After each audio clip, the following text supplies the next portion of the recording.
Right now. Let's not get back on. Didn't have to do any production. So then I just started doing, again, did whatever a little bit.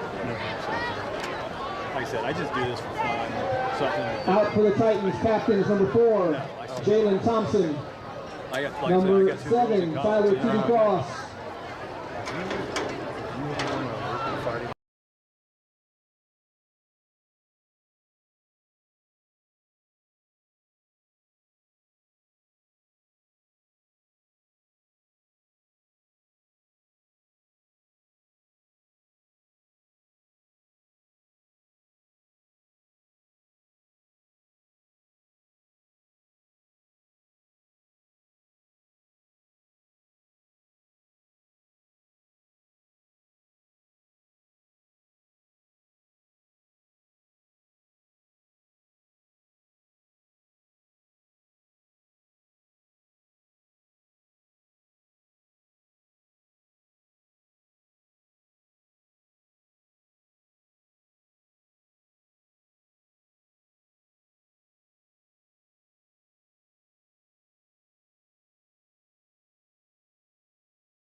Amari Major.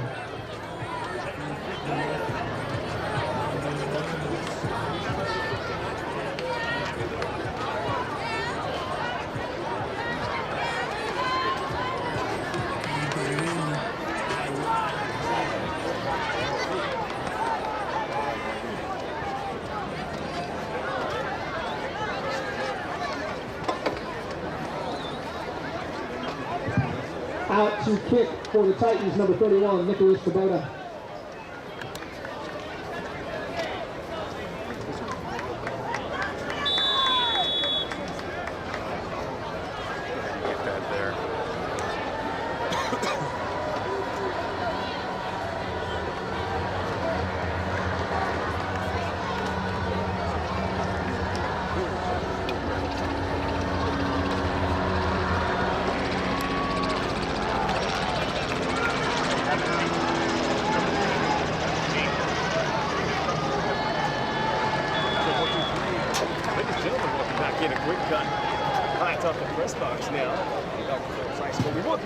Tackle was made by number 13, Janine Christian. That was number 7, Amari Major, on the return. Cross-community rivals that make this game so important. We've had the kickoff, and we are ready to go. We appreciate Target Oil Quick Cuts.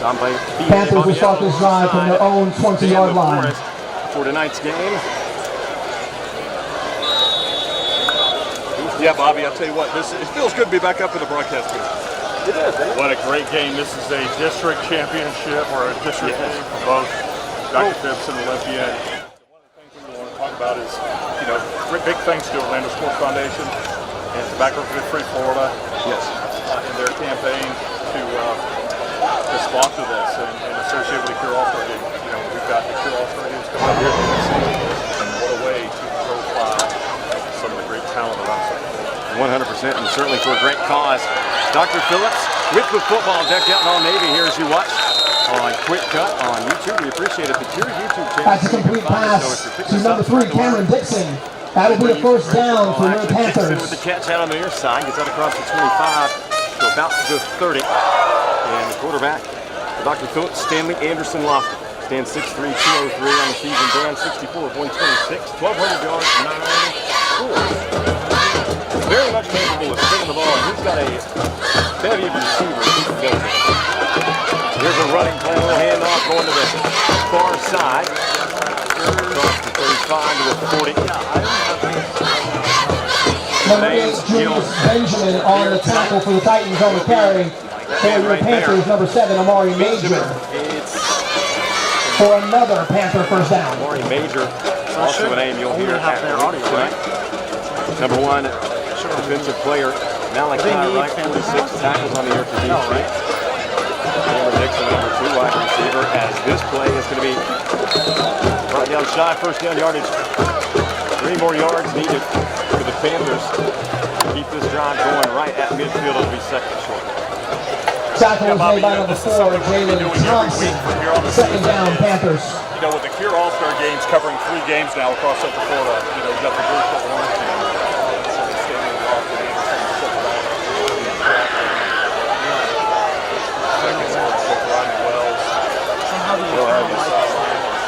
Trusty running back, Amari Major back there, Dan.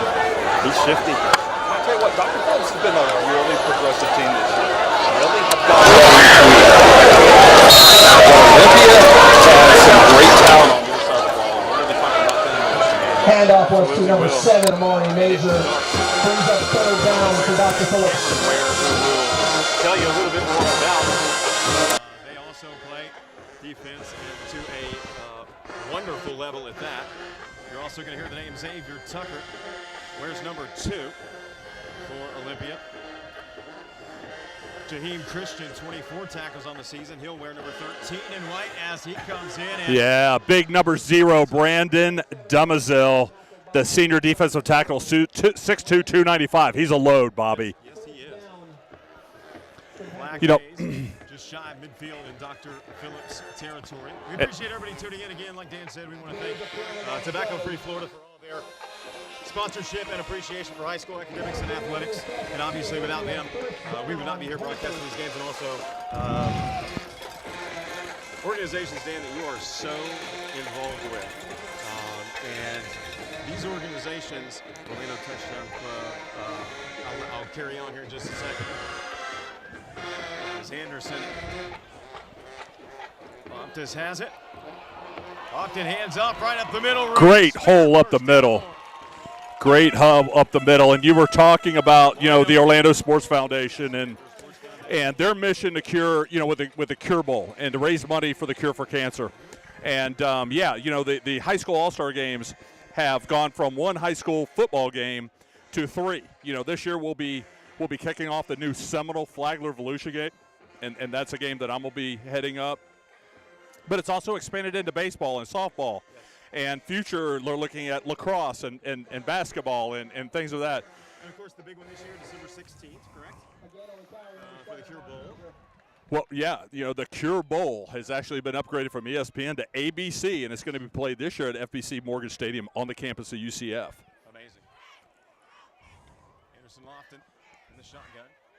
Takes the handoff, rolls to the near side, has a little room, and has a blocker. Across the 25, upended before he can get to the 20-yard line. But that will be enough for the first down and keep Dr. Phillips rolling as they inch ever so close to the red zone here on this opening possession. First quarter, no score, 8:34 on the clock. Yeah, the opening drive here. And, we talked about number 8, Stanley Anderson Lofton for DP. The junior is 6'3", 203. He is a threat with his arm and his leg. So, he's not somebody that you can sleep on. He can get it done on both ends of that spectrum. Still has, obviously, a little time remaining here in his tenure. He looks to the sideline for the call. Now collects the snap, looking, fires over the middle. Has a man.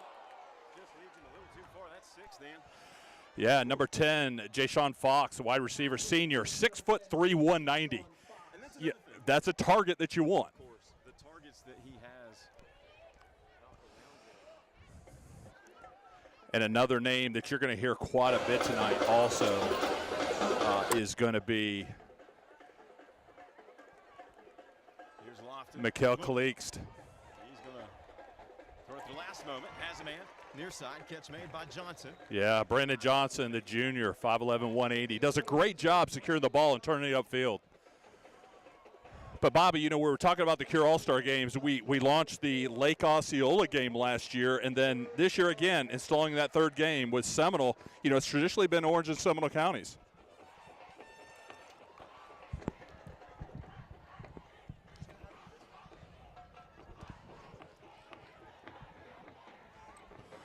All right, 3rd down and 3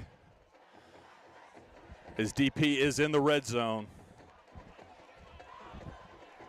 And they hand it off. Not much of a gain. May have lost a yard on that play. Heading up 4th down. The question is, does Coach Wells go for it here and set the tone for the game? And it looks like that's what's going to happen. Offense is going to stay on the field. Yeah, this is 4th and 5. 4th and 5, Bobby. Twins, high side of the field. Anderson Lofton looks to the near side. Canoris White, I believe, is the running back. He's going to make his way out to the left-hand flat. Flag comes in out on that far side. We have a flag on the play. Yeah, it looks like Dr. Phillips was trying to go empty backfield to try to thin out that defense a little bit. Maybe take a look at a quarterback draw there. Yeah. So now, that will make it a little bit more difficult. Bring it to about 4th and 8 or 9. And this surprises me a little bit. They're going to keep the offense on the field with 4th and 9. Yeah.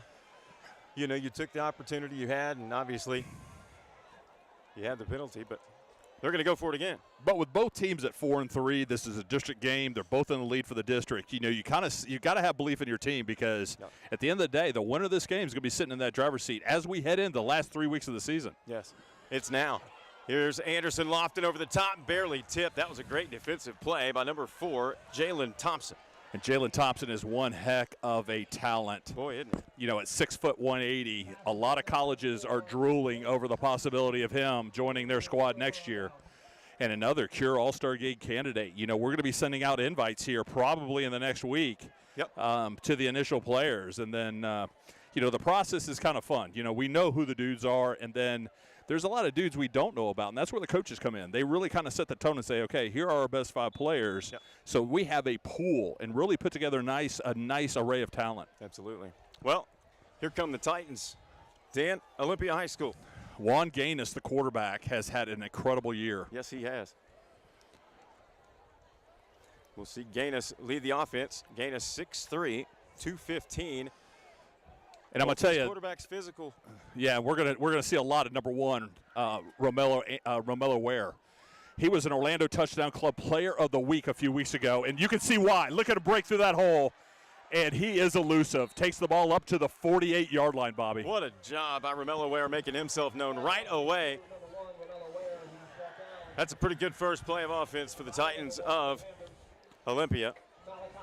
And we talk about Romello Ware, 5'9", 183, 602 yards on the ground this year so far. He's complemented by players like Xavier Tucker, 23 catches on the year. And let's not forget about Cameron Ware. And Cameron Ware is a commit to Harvard. Yes, amazing. This one's going to be a keeper. Ron Gaines, I tell you. He got that good play by Dr. Phillips there defensively. Juan, good job on that quarterback keeper. And you're right, he's a load, man. He's not going to be the fastest guy out there, but I tell you what, that initial contact may hurt the linebacker more than it hurts him. Yep. For Dr. Phillips, number 24, Gerard Smith, in there from his linebacker position to help make the stop. That'll bring up 2nd and 5. Gaines will break the huddle with Ware behind him. 2 receivers top of the screen, single receiver near side. Another player to look out for is number 1 for Dr. Phillips as well. Yep. Here's Ware. Here's Romello Ware. To the outside, cuts back up the middle. He's going to be about a yard shy, first down. And a great job being patient by the running back, too. You know, taking the ball up there, kind of waiting for that hole to form, and then, you know, he's not a big guy, so he can squeeze in. I like to kind of take a look at some of the guys that we're used to hearing, like a Warwick Dunn. You know, what made Warwick Dunn such an elusive bat is because he was patient enough that he could squeeze into a hole that a lot of guys couldn't. Yeah. And that's kind of what we're seeing with the Romello Ware. If there's a word I could use to describe Romello Ware, it's just reliable. I mean, he is so reliable. Now they'll put 2 receivers near side. Ware remains in the backfield. 4:07 on the clock. First quarter. Keeper. Gaines on the keeper. Nice. Good move. Number 18 gets the first down there. Yeah, keeps the chains moving, and that's exactly what you want to do. You know, Olympia had a tough game last week, lost in the final seconds to Apopka by a 43-yard field goal. Yep. At home. Yep. Dr. Phillips edged out Lake Nona 15-14. What a game that was. What a game. Both of these teams have had, we'll get to that in a second, common opponents who they have both played very closely. It'll be interesting to see what happens here in another 2 weeks. Here's Gaines, hands off Romello Ware. His best, Barry Sanders, gets him to his right and up the field for a gain of about 3, maybe 4. Talk at me, I can't hear you. Once again on the carry for the Titans, number 1, Romello Ware. Beautiful night out here. We get the great view of Universal Studios right across the street here from Dr. Phillips. But I tell you what, you know, the weather was a little shaky the last few days. So to see, comfortable temperatures tonight. Great crowd on hand as well. Obviously, this is a big one, and there's still cars lined up to get in the parking lot here as Olympia has it. 2nd and about 7 from the Dr. Phillips 37-yard line. Here's a nice easy pass and catch, a little slip, but able to collect it and push forward. Great job by number 2, Xavier Tucker, the 5'10", 160 junior. He's a good one. And that makes this offense so dynamic, and you've seen it throughout the course of this season, is, they obviously Ware, who we'll talk about ad nauseum for his contribution to this team, but man, Tucker and those other weapons outside and the ability of Gaines to look through his progressions, it's a dangerous offense that if they're clicking, look out. And another kid, I tell you, is a presence on that field. You got to watch out for number 7, Tyler Cross. Yes. The senior, 6'4", 240 pounds. And he gets the ball in his hands, and they've got him right now in the middle, and trips top to the top there. Could we see Oh, it's going to be a screen pass. And one rushed that pass just a little bit, felt the pressure. Yep. Of course, early had that bubble screen going out there in the flat. Of course, we're early, and, 2:20 to play here. First quarter, no score. We haven't seen either quarterback really extend themselves too much, as we expected. How soon do you anticipate one of these teams trying to be a little bit more aggressive or maybe take some shots offensively? The game of football is like playing chess, right? Sure. So the first quarter you're really kind of testing, and you hear about teams scripting their first 10 plays, and there's a reason for that. They want to see how the defense is going to react to certain formations. That's where the offense coordinator kind of goes to work. So at the end of the day, what you really want your offenses to do is not make mistakes. Execute the play, no matter what happens there. And right now, Olympia is doing that. Yes, they are. Trips again to the high side. It's going to be a keeper by Gaines. He gets across the 25, 20, still on his feet, upended inside the 15, down to about the 12-yard line. And that's first down inside the red zone for the Titans, Dan. And Juan Gaines did a great job. That was a run-pass option where he had the option of handing that ball off up the middle. But you saw that defensive end crash down. He did a great job keeping that ball. There was nobody outside to defend him. And that's going to be an official timeout for a water break. We'll take it with them. Stay right here. Much more football to come. You're watching high school football on Quick Cut.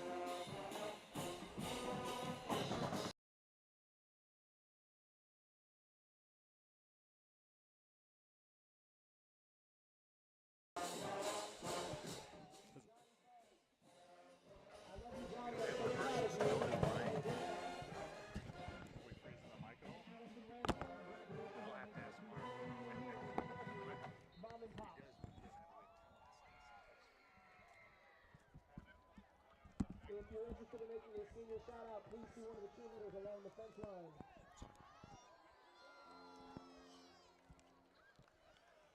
Well, as both teams make their way back out onto the field, this is a very big 1st and 10 inside the red zone for Olympia on their first possession of the football game. I'm B.A. Bobby Allen alongside Dan LaForest. We appreciate you tuning in here on this beautiful Friday night under the shadows of Universal Studios, as you mentioned, Dan.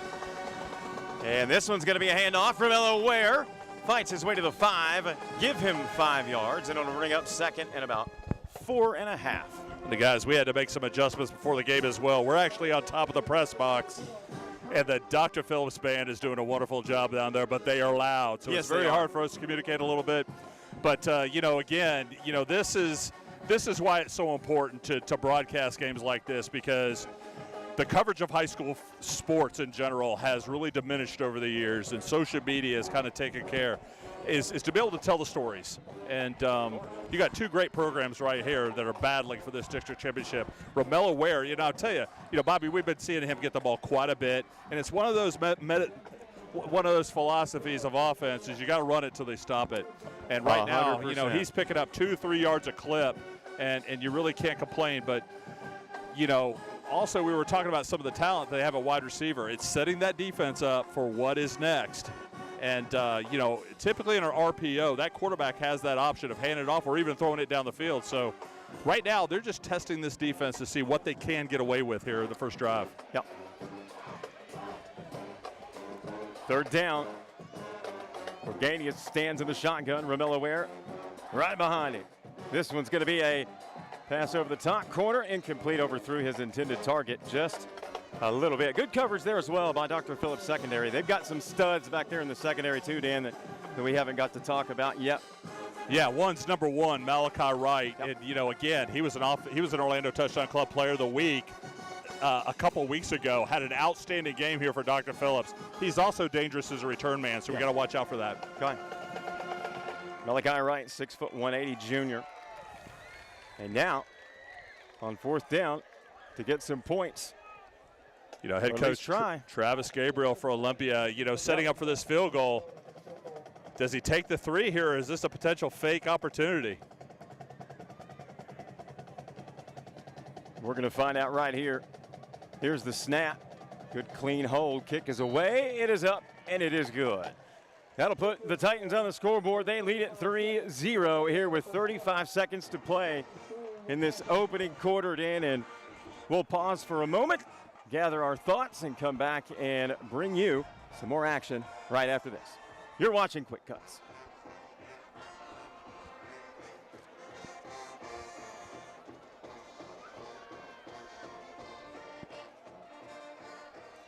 I'll leave it.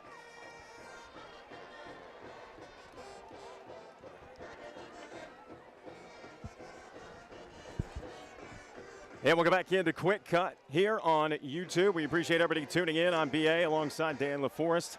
And Dan, we talked about it earlier. These organizations that we work with that support high school athletics make these broadcasts possible. We're certainly proud to bring it to them, and you've got some more information on that now. Yeah, no doubt about it. You know, and the thing is, we want to give a big shout out to the Orlando Sports Foundation, the Cure Bowl, you know, for the Cure Classic or the Cure All-Star Games of the Week, and they're made possible by that partnership between the Orlando Sports Foundation and the Facts Now, which is a division of Tobacco Free Florida, dedicating to exposing Big Tobacco's lies and giving the facts about tobacco and vaping. I mean, that's a big problem in high school. The high school athletes in this game exemplify healthy living and making a choice of good health habits. And, you know, that should be with every high school student. You know, vaping's become such a problem and as well as into the middle school. So it's great that we can bring visibility to that. Here's a fake handoff. Is Malachi Wright? You talked about him a minute ago, Dan. He's going to bring it up the far side, gets out across the 30. Boy, the crowd was almost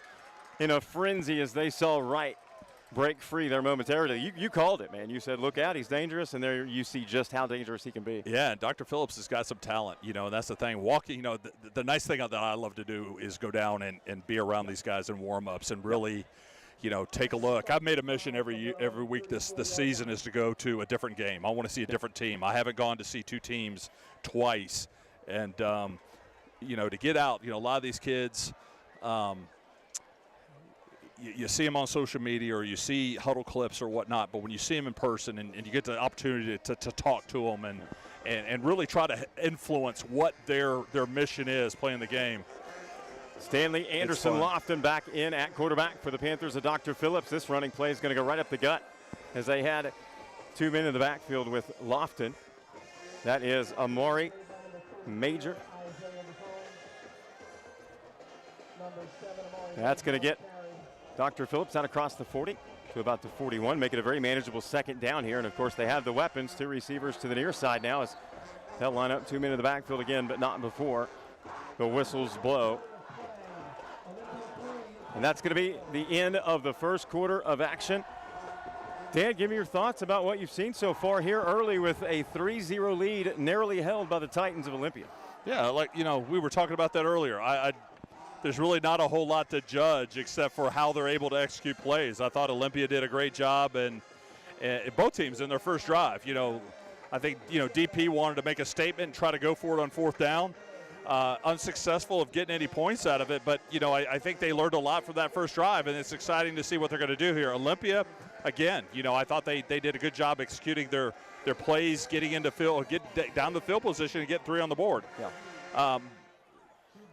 A lot of football left. There's still a lot of football left.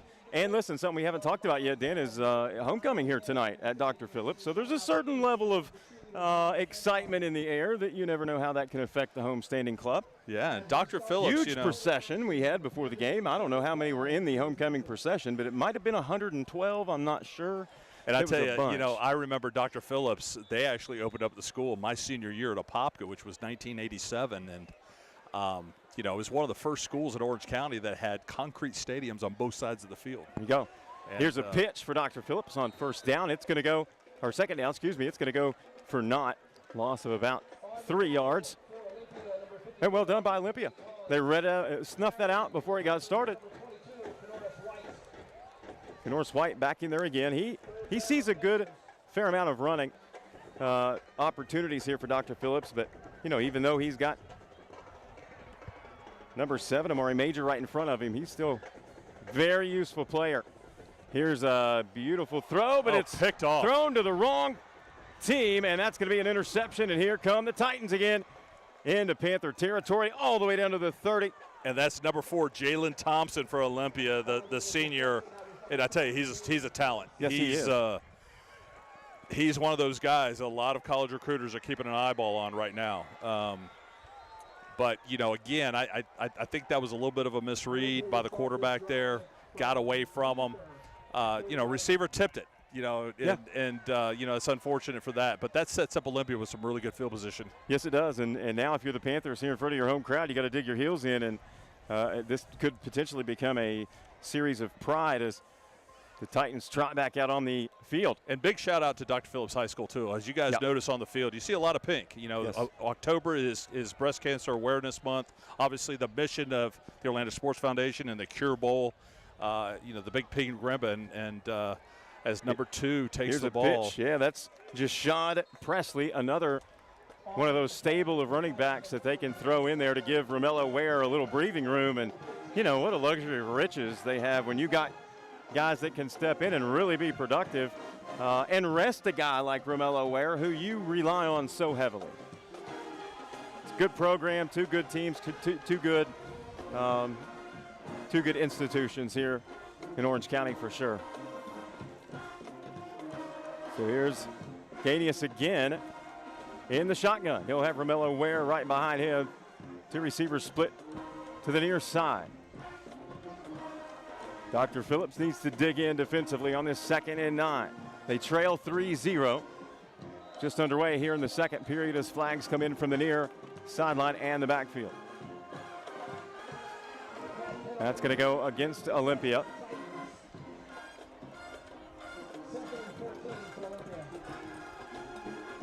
You know, Dan, interestingly enough, as I look on the sidelines, not quite as deep of a bench as I would have assumed to see out of Olympia. Am I wrong there? No, there are very few reserves on their surprising. team today. And, you know, one of the biggest problems this season has been injuries. Yeah. And this has been across the board. You know, we've had a very hot summer. And there were new restrictions on how they could practice, when they could practice. It was very difficult for these coaches to get their teams ready. And it's difficult on the athletes. You know, when you're a football player, you have a tendency of getting hurt early or late in the season. And some of these injuries that happened early, they're still lingering on with some of these teams. Yeah, absolutely. That pass play up the far sideline falls incomplete for Ganius. You know, another guy we need to keep an eye on is number 4, the middle linebacker for Dr. Phillips, Alfred Thomas. Yes. The senior, 6'1", 220, has a great size and speed. Interestingly, leads the team with 44 tackles on the season. He is everywhere. 3rd and 14 here for the Titans. Trips to the near side. Single receiver top of the screen. Ware in the backfield. Ganius looking. Surveys things. Fires near side. And that ball is incomplete. Flag comes in late. Flag comes out. And I tell you, it's going to be interesting what the call is there, because I saw really good coverage by Dr. Phillips. And one of the problems you have, and this is one of these situations, you had 2 receivers that could have caught the ball. 2 receivers should never be in the same area. Yes. That's absolutely right.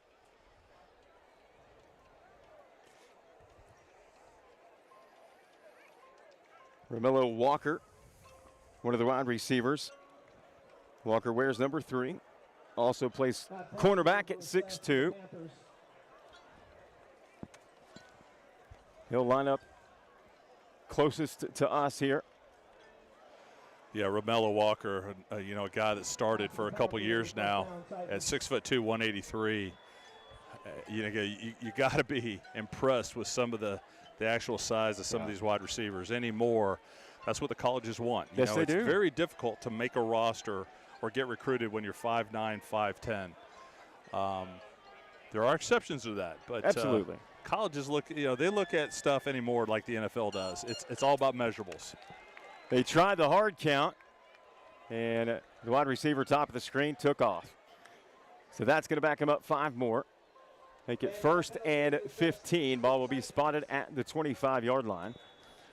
And I think this is going to be a critical part of this game. These teams are really evenly matched up. Their records are matched up, but also from a talent standpoint is who makes the least amount of mistakes today. And you know, when you get false starts like that, it's inexcusable. You know, you've got to watch the football, especially if you're a wide receiver. A lot of times you can't hear the count. You know, and out there on the field, you don't know how much this band is affecting them from a noise standpoint as well. Play right there, that was the 6'3" wide receiver on the other side that's so dangerous as the handoff goes right up the middle across the 20, getting some of those penalty yards back. But, you know, they line up 6'3", 6'2", 6'2" at the wide receiver spots every play.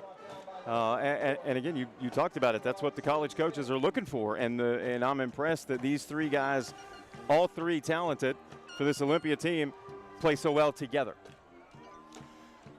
You know, a lot of these guys, you know, work through the spring, work through the summer together, a lot of 7-on-7, so they understand each other's tendencies. Just like any program anymore, you have the transfers to come in, and the transfers usually take a little bit more time to get that synergy with their teammates. But, you know, that's the world we're in now where, you know, a lot of these kids can move around now and go to different programs. Gainey his hands off to Ware in the backfield, gets across the 15 before he's stood up at about the 12 and stopped right there. Those middle linebackers coming in big there, not allowing Ware to make it to the second level, and that will bring up 3rd and short. Yeah, that looked like we're having a hard time because we're actually in the dark up here. Yeah, folks, if you could only. And not to mention, Dr. Phillips jerseys are a little difficult with that baby blue. You can't really see them real high, but it looked like number 35, Jalen Buchanan, the middle linebacker, 6 foot 215, but only a sophomore. Yeah. And that's another tendency. We've seen a lot of young players on the field for every program this year. That's a great point. Yeah, we It's talk going to be about good for a couple years here, believe it. Not that it's never not good, but here's another false start. So that's 3 unforced penalties against the Titans here in this drive that could potentially see them take a ever so important 10-0 lead going into halftime, Dan. You know, one of the things that I have the ability to do, being part of the recruiting process, is understanding what the talent is. And as much as we talk about that 2024 class, the 2025 and 2026 classes are going to be probably some of the most talented athletes that we've seen in quite a few years. And just to the abundance. Exciting. You know, we talk about Florida. We talk about the fact that we put more kids in the Power 5 schools than any other state. It all starts right here. Yes, and it does. And I know California loves to debate me on that in Texas, but it's all right here in the state of Florida. Here we go. See what they can do here on this 3rd down repeat after the false start. Gainius has Romello Ware in the backfield. He looks to the near side. Now he's got to tuck it. Pressure comes, and he's not going to escape, and he's going to be pushed back all the way out across the 25 to the 27-yard line. Tip of the cap to the Panthers defense for standing strong right there and bringing up 4th and long. No doubt about it. And Gerard Smitty Smith, they've called his name numerous times already here in this first quarter. Where's number 24 in Navy?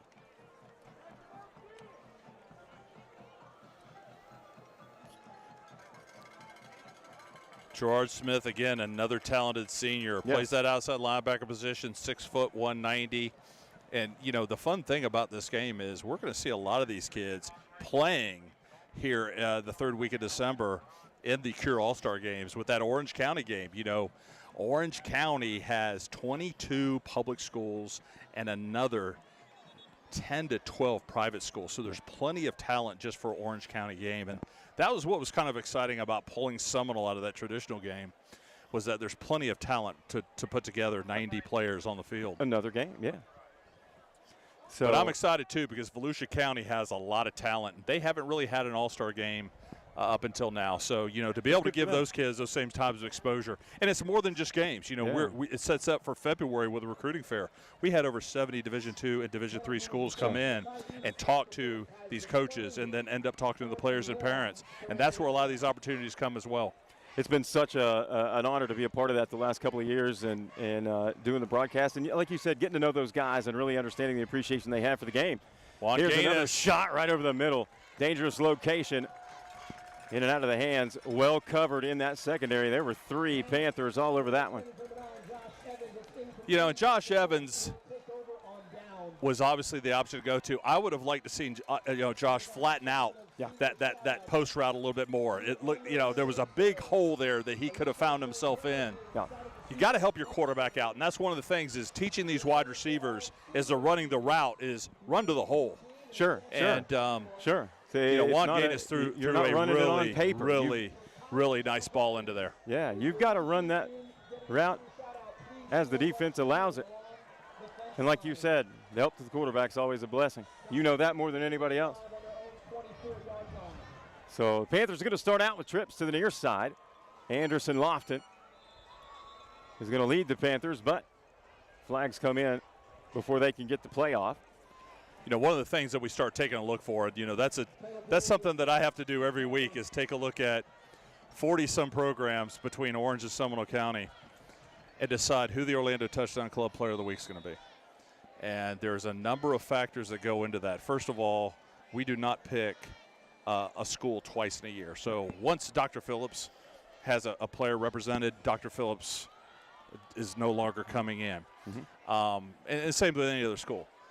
But it's also the level of competition. It's a body of work. You know, there's some times where a kid's going to have an outstanding game, but somebody else had a little bit more than he did. I'm looking for that kid the following week, right? So we know who the guys are, and understand the Orlando Touchdown Club is a club for college football fans.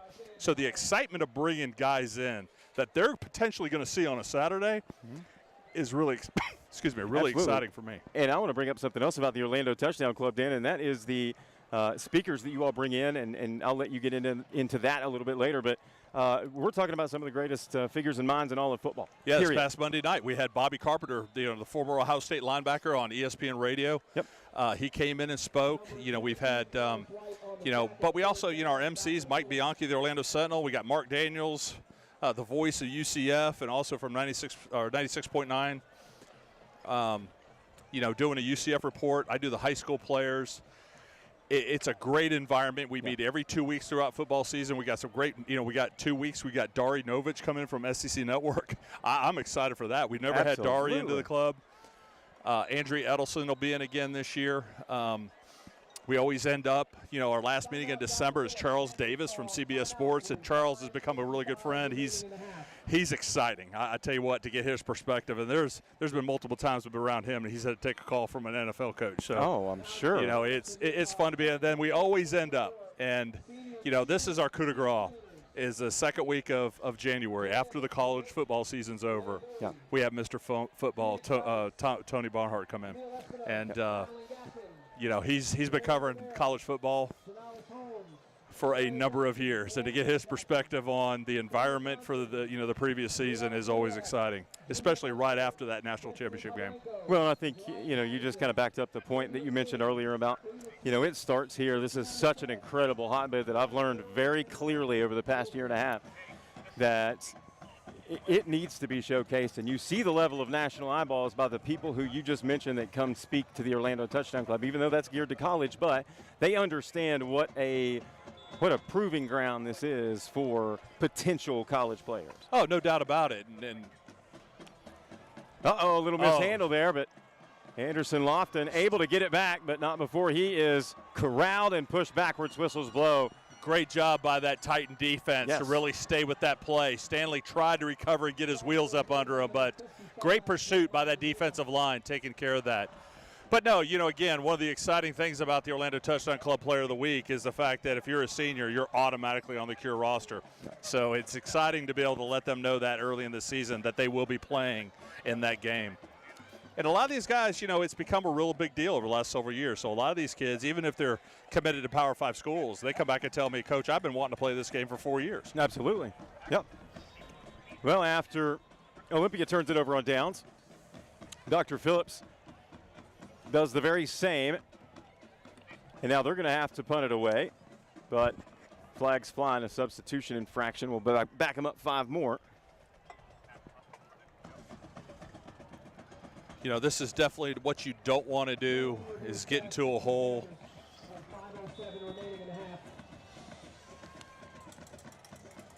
As the clock approaches 5 minutes to play here in the second, Olympia still holds a 3-0 lead. Unable to add to it on 2 occasions, but here's a mishandle on the snap. And that's bad news for the Panthers at home, as Olympia will take over just outside the 10. And that looked like number 44, Bennett Says, the 6', 200-pound defensive end, getting up the middle there and causing that disruption, getting that tackle. You feel bad in those situations. Terribly bad for number 39, Taylor Harris, because he just couldn't get a handle on it, and unfortunately it dropped right into the waiting arms of a couple of Titans, and now they are really set up to add to this lead before halftime, Dan. Well, let's talk a little bit more about the Orlando Sports Foundation, their mission to bring players together and talk about the cure for cancer, and again, their partnership with the Facts Now a division of Tobacco-Free Florida dedicated to exposing the lies from Big Tobacco and about, you know, smoking and vaping. The high school athletes in this game exemplify healthy living and making, you know, the choice of good, healthy habits. And, you know, you can't be an athlete and smoke. It just doesn't work out that way. So, you know, these guys have a responsibility to their classmates to set examples. And, you know, here's a handoff, first down. Romello Ware at the 5, fights his way forward. Does he get in? No, he's going to be marked about a yard short. Sorry, Dan. Yeah, listen, you and I have worked with Tobacco-Free Florida before, and they've been such proponents of high school athletics. And again, once again, we're so excited to have them back on board. Now, as you know, we scan across the field. You know, again, I want to give a shout out to the schools participating in Cancer Awareness Month as they get in. Juan Gaines with a touchdown. Walked in. Wow. Brought it to the right side, faked the handoff to Romello Ware, walked in unabated, and that brings the lead to 9 for the Titans. Extra point pending.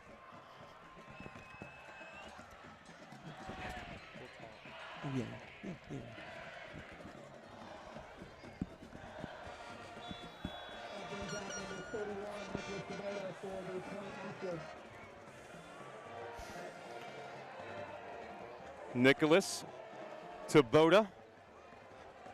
You know, Olympia is looking to rebound after that loss to Apopka last week, and coming out and getting a 10-point lead in the first half here is big for the Titans. Again, you know, this district is really cram-packed. You still have West Orange, and West Orange struggled the first beginning of the season, but you know, everybody's looking for West Orange to really kick it in here the last few weeks as well. And they play Olympia here in the next couple weeks. So this district's very tight, and right now it's up for grabs, and that's what these players realize. It really is. Like this matchup here, the separation in the rankings, at least according to Max Preps, is just one district game that has been played. Yeah. So obviously it's anybody's bet right now, and you know, to be honest, I think Olympia's a play away from having another touchdown on the board on that drive that they got deep in the red zone and unfortunately couldn't convert on fourth down there in the first quarter late. And I think Dr. Phillips is very close. You know, Dr. Phillips just needs to execute what they've got going on right now. I mean, you got to give a lot of credit to that Olympia defense, but Dr. Phillips has the talent. If they execute here, they can get with 4:19 left in the half, they can make this very close going into halftime, and that's all you want as a coach, is to have your team in a position to come out the second half, make some adjustments, and get excited about playing this football game.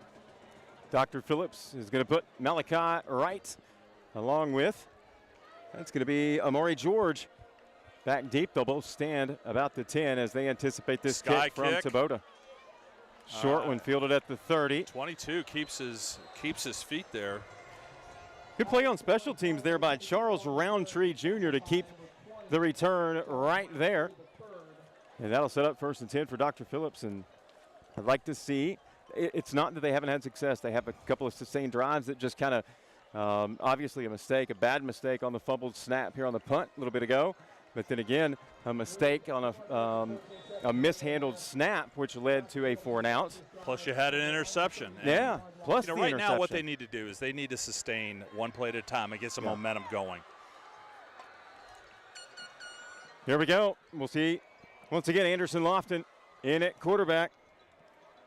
The 6'3", 200-pound junior's already thrown for over 1,200 yards on this season. He's got some weapons, certainly. Here's Amari Major trying to take it up the middle. Good stand there from Olympia, particularly right off the jump, number 55, Jaden Labima.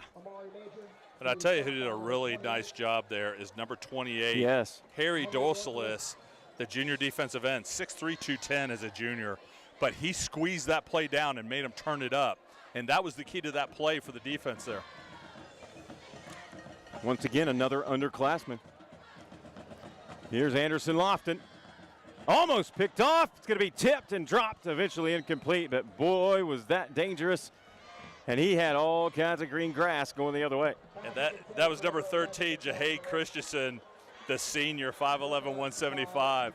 Went into his hands, and I'm sure he is kicking himself right now because there wasn't nothing but green grass in front of him. He saw that one coming for a minute. He'll want that one back. That'll bring up 3rd and long.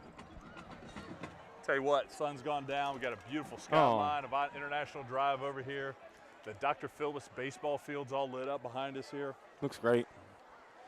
Here's Anderson Lofton again off target, intended for Amari Wright. Again, overthrows his target. Fourth down, Panthers.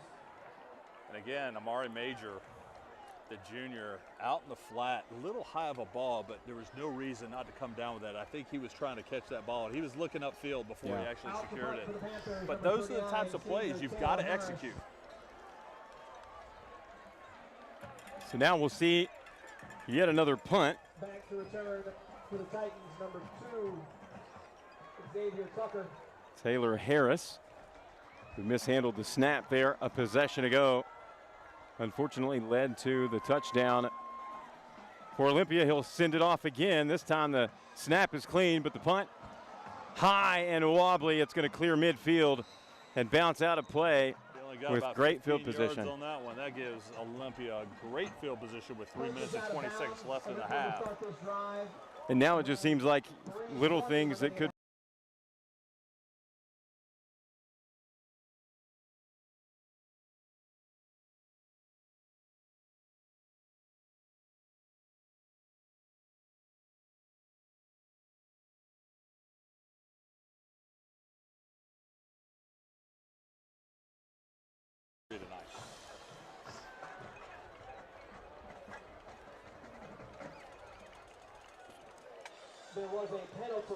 So there was a penalty that they are assessing, which will back the Titans up all the way back to about the 32-33 yard line. That's where they'll take over 1st and 10, holding that 10-0 lead as we approach 3 minutes to play here in the first half of action. We appreciate everybody tuning in here on Quick Cut. Coming to you live from Dr. Phillips High School on the Cure YouTube channel. Save it, like it, ring that bell, all that good stuff, because we're going to be coming to you over the course of the next few weeks with a game of the week. And here is a play up the near sideline that's going to go for good until the flag comes in. We'll see what that's going to be. Romello Walker, who we talked about earlier, makes the catch. First time we've really called his name offensively, Dan, to get him involved on that wide receiver spot. Presley. There is a flag on the play. Presley was in there defensively for Dr. Phillips. That's going to back Olympia up. Inside. Wow, inside their own 30. Tough one.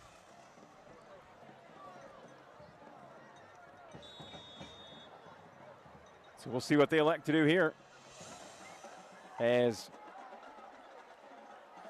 Ganius calls the play, 2 receivers each way. Ware in the backfield. And we're going to have flags again. Another false start on that offensive line is going to send them back another 5 yards. Getting a little bit of a hole.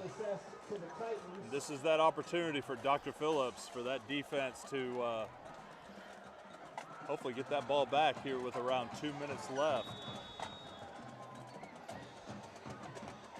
I mean, that's, we're looking at first down in a minute. They need the 42-yard line to extend and continue another drive. That first down. They're going to line up the same formation. There were a couple of motions. Those wide receivers. And Dr. Phillips is sitting in a zone coverage. And whistles and flags again. False start.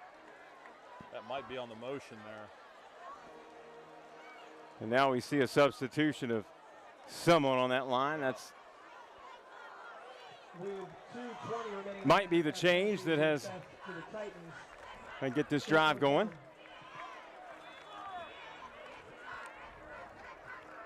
Yeah, number 72, Giovanni Sirius, the junior, 6'2", 285, comes in the game for Jackson Barnett, the senior, 6'3", 285. Dan, I would be remiss if I didn't recognize again. We've called his name a few times. I'd like to see him be a little more involved, or get him involved offensively for Dr. Phillips. That's number 13, Brandon Johnson. When we were pulling in, we met his mother, and she said, "Oh, you're doing the broadcast. My son, number 13, please, please, please." So I would feel terrible if somebody listened, Right. and didn't hear me mention that. So there you go, ma'am. Your son is a great player. One of that great group of wide receivers that they have at their disposal.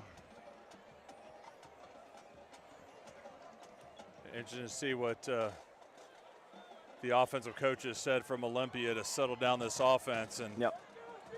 we still haven't heard from number 7, Tyler Cross, the outstanding tight end for Olympia,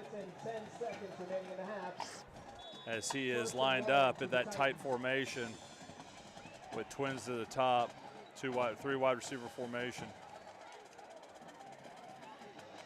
See if they utilize Ware here to try to get the yardage back. They do just that as he tries to get the edge on the near side. Finally pushed out of bounds, out across the 15 to the 16-yard line. Yeah, and the clock operator knocked off another 3 seconds more than he probably should have. But, yeah, Romello should probably stayed in bounds there. To get some of that yardage was to kill some of that clock with 2:02 left in the first half. Titans come to the line again. This time, second and about 17 still.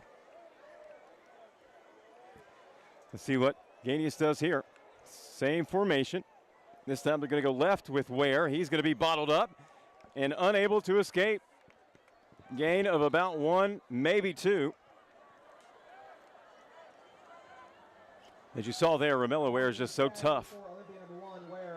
He never gives up, fights. One of the first players I got the pleasure of calling a game when I first moved down here, and kind of followed him ever since. He's just a good player. He's, like I said, he's just reliable. He's so reliable.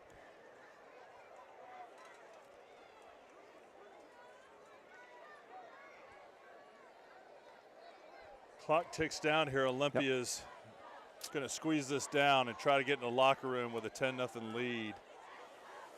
And certainly, as we spoke about, with the importance of this game moving forward, listen, go win.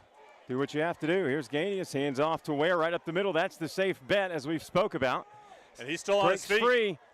You never know, do you? It's going to bring about 4th and about 7 as he gets up to about the 35-yard line. Ware on the tackle.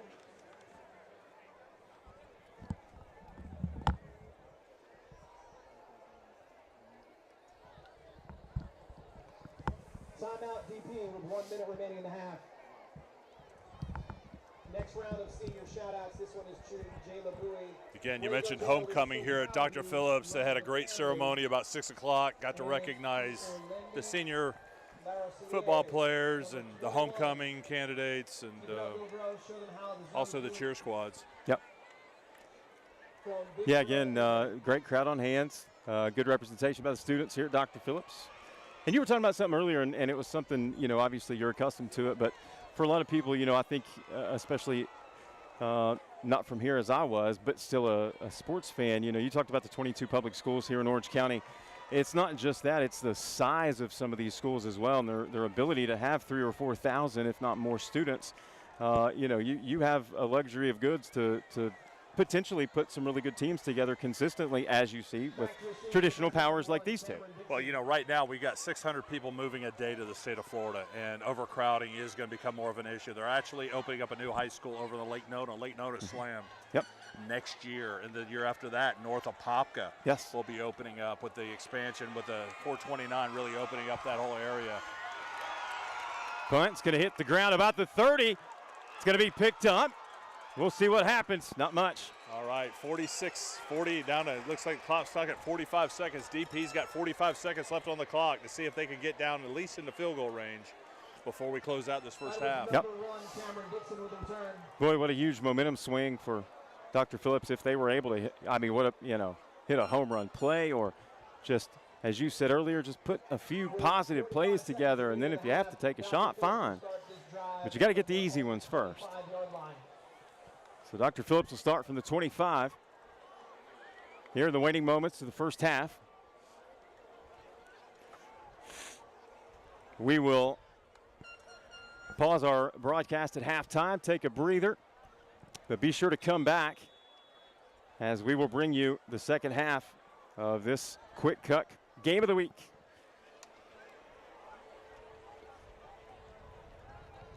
So Dr. Phillips with an opportunity. Anderson Lofton in at quarterback. He's going to tuck it. Makes his way across the 30. He's going to be upended. Get a timeout there. Doesn't look like it. No signal yet. Half minute to play here in the first half. 2 receivers each way. Anderson fires near side. It's going to be picked off. And that could be 6. And that is, oh my goodness, Xavier Tucker. Eyeballs as big as saucers, Dan. That was and he just telegraphed. squatted on the ball waiting for it to happen there. Yep. And got to give credit again. The Olympia defense right now, this is a big game. They came to play. Game for them. So the question is with 17 seconds left of the game, now what? Rodney Wells has got to fire up his team here at halftime and get them settled down to execute here in the second half, because 16-point spread is not a lot of points when you've got the talent that Dr. Phillips does. Yeah. You and I talked on the way over, and, I was in agreement with what you said about, all in all, you think Olympia has the edge. But I didn't expect the mistakes that I've seen, and I know you certainly probably didn't either, from a Dr. Phillips team that has played well and come in 4-2. Yeah, both teams have played very well. But, yeah. Olympia did not expect to lose that game against Apopka last week. And I think if I know Coach Gabriel, they had a good week of practice. And but again, you got to give a lot of credit to Coach Rodney Wells as well. He's been around. He's won a state championship here at Dr. Phillips. And, yes. He knows how to put together a squad. Again, I think it's going to come down to, what do they do to make some adjustments in the second half and settle down and just come out and execute. I mean, listen, I'll say this, that many mistakes from a Rodney Wells coach team is shocking, surprising to me. I'll give them a few, but they've made some tonight that, I'm sure he's going to go back and really work out, because he's one of the best coaches around, period. At the end of the day, I think it just comes down to the fact we have to give a lot of credit to Olympia. Absolutely, they're excellent. It's they've done a really good job. But as we close down and we get this kickoff here again, we want to thank the Orlando Sports Foundation for the Cure All-Star Game of the Week, right here on Quick Cut. Quick Cut's been a great partner to come out and broadcast with, and we've done some stuff. We did media days with them beginning of the season, starting the season off. Giving these kids the opportunity to be in a media atmosphere, as we talk about NIL. Here's a return up the middle at the 30, met and dropped there. No time came off the clock, though. It still stands at 11 seconds. Yeah, I think Dr. Phillips comes out, takes a knee, and takes Sure. it into the halftime here, down 17-0. I think that's the right call, of course. And for Olympia, listen, they've played so well. Their defense has been lights out. A couple of interceptions, pick 6, most recently by Xavier Tucker, who absolutely saw that before the play was snapped and returned it for the touchdown.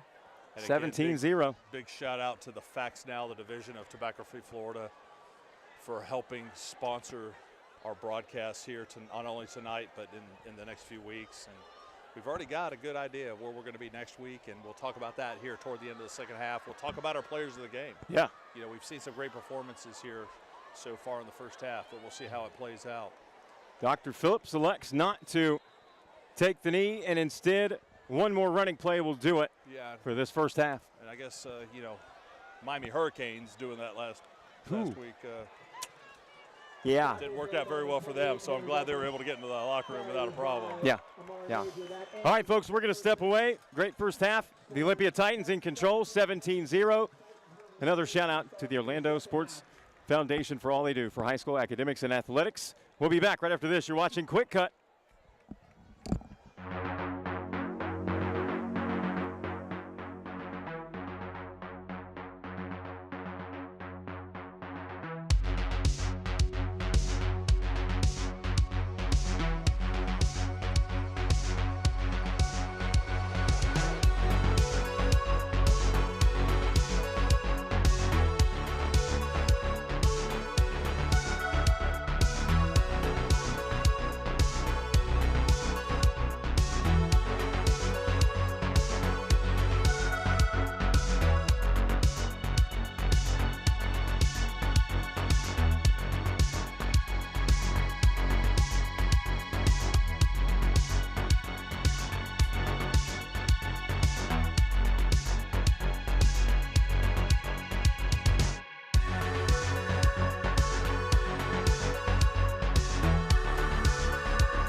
7 years. Yes. And Yep.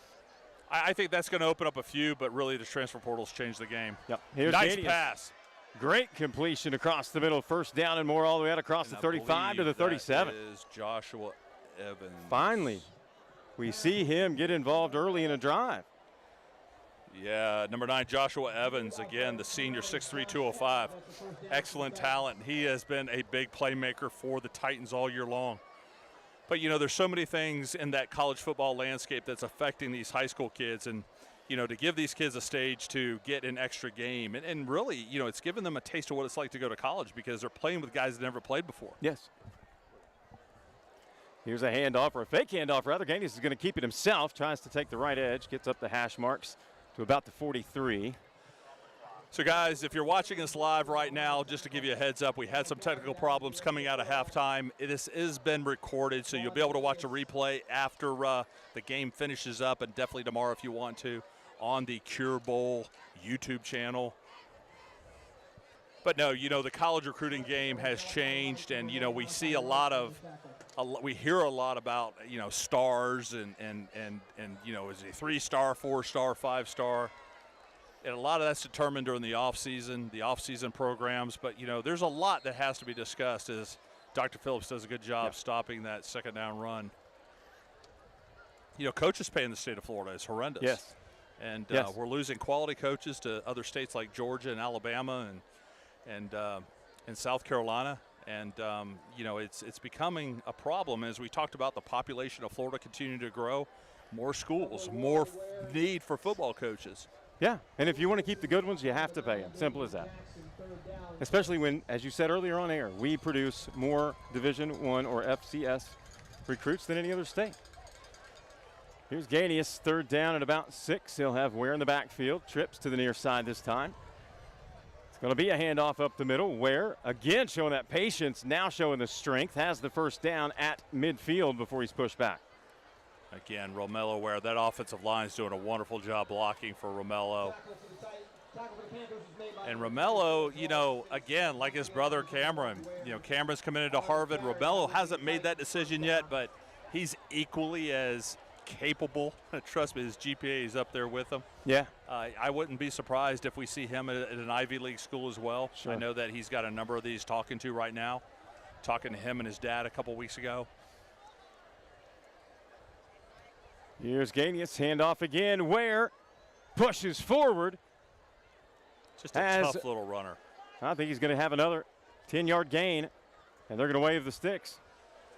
And talking to Rodney Wells before the game, they have a couple guys that are out tonight, a couple linebackers. So, they're playing with some guys that have been in a backup role a lot of this season.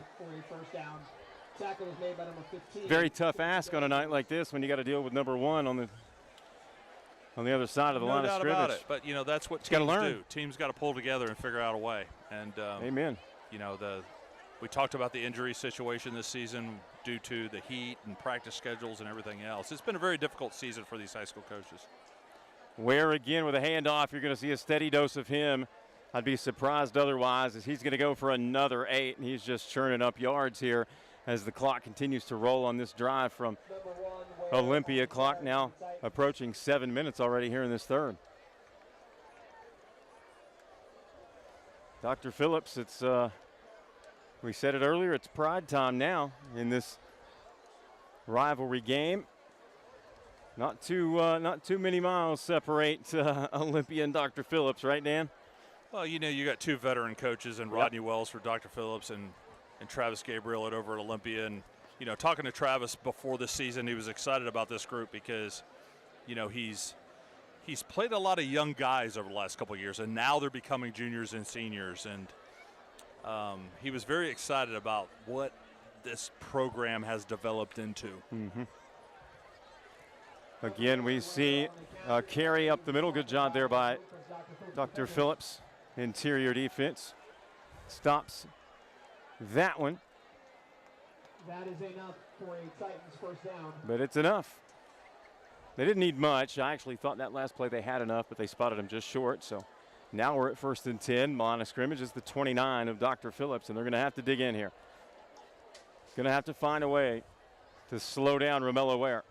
And again, the Cure All-Star Game of the Week is sponsored by the Orlando Sports Foundation and the Facts Now, which is a division of Tobacco Free Florida. Here's Ware again. This time he bounces out of first contact, able to shed a couple of tackers before being thrown down. Penalty marker comes in on the tackle. Hard to see that number, but it looked like number 6. Yeah. McHenry Fullerton, the sophomore cornerback on that tackle. And he wasn't going to let Mr. Ware get very more yards there, bringing up 2nd down. So it's going to be a face mask is the penalty, and that's going to go against Dr. Phillips. So we have whistles and a timeout, and they'll sort out the penalty as Olympia just continues to matriculate the ball down the field here in a huge drive here in this third quarter, holding a 17-0 lead, Dan. And I tell you, if you're a high school football fan here in Central Florida, you know, Balin Trujillo and I do the Central Florida High School Scoreboard Show every week. You can go over to YouTube on Dan LaForce Football, subscribe to that, and we launch an episode every Wednesday night at 8 o'clock. Balin and I talk about the high school environment from Flagler all the way down through Osceola, covering all of Central Florida. Doing our week prior week recap. We do our dudes of the week, talk about our players of the week, and then Balin's predictions. We look into the future, into the next following week, and have a lot of fun doing that. But you know, big topics across the state of Florida in the last couple of weeks. Georgia we now have 30 states that approved NIL at the high school level, and now Florida, the FHSAA, is now taking a look at it for Florida. And yeah, that's something I was going to actually get your thoughts on here as we move through this third quarter. Yeah, because it's changing the game as well. NIL is such a hot topic, and very few people truly understand it, and that's another thing that I'm very passionate about. I've teamed up with Ronnie Bittman, who's a sports entertainment attorney out of Lake Mary, and we formed the Influencer Council NIL. And we're going to be doing education here after the first of the year.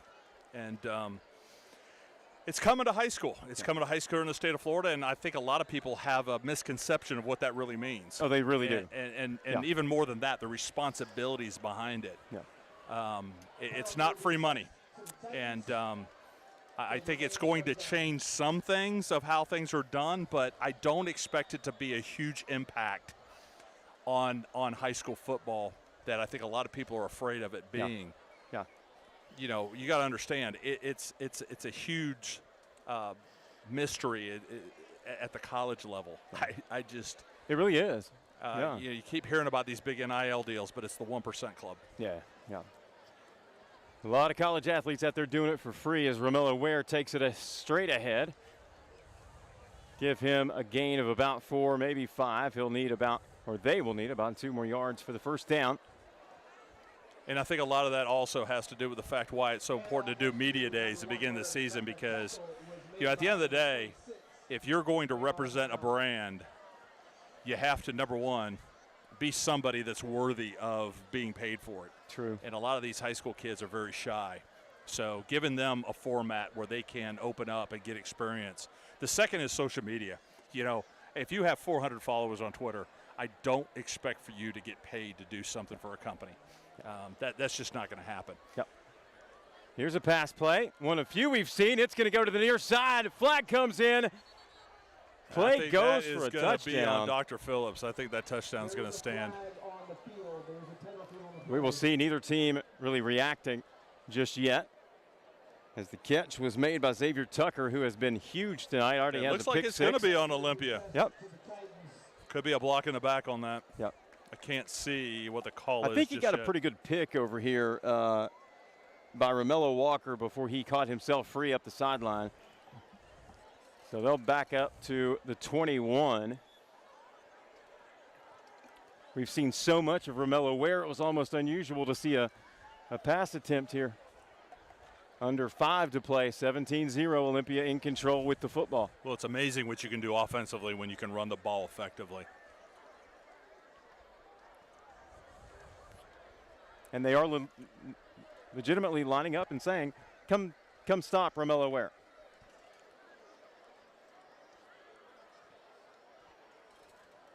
Here's Ganius. Moves right, pitch. It's going to be Ware. And he's going to be hit and dropped. It looks like the ball came loose. And that's a turnover. That's a great job by that.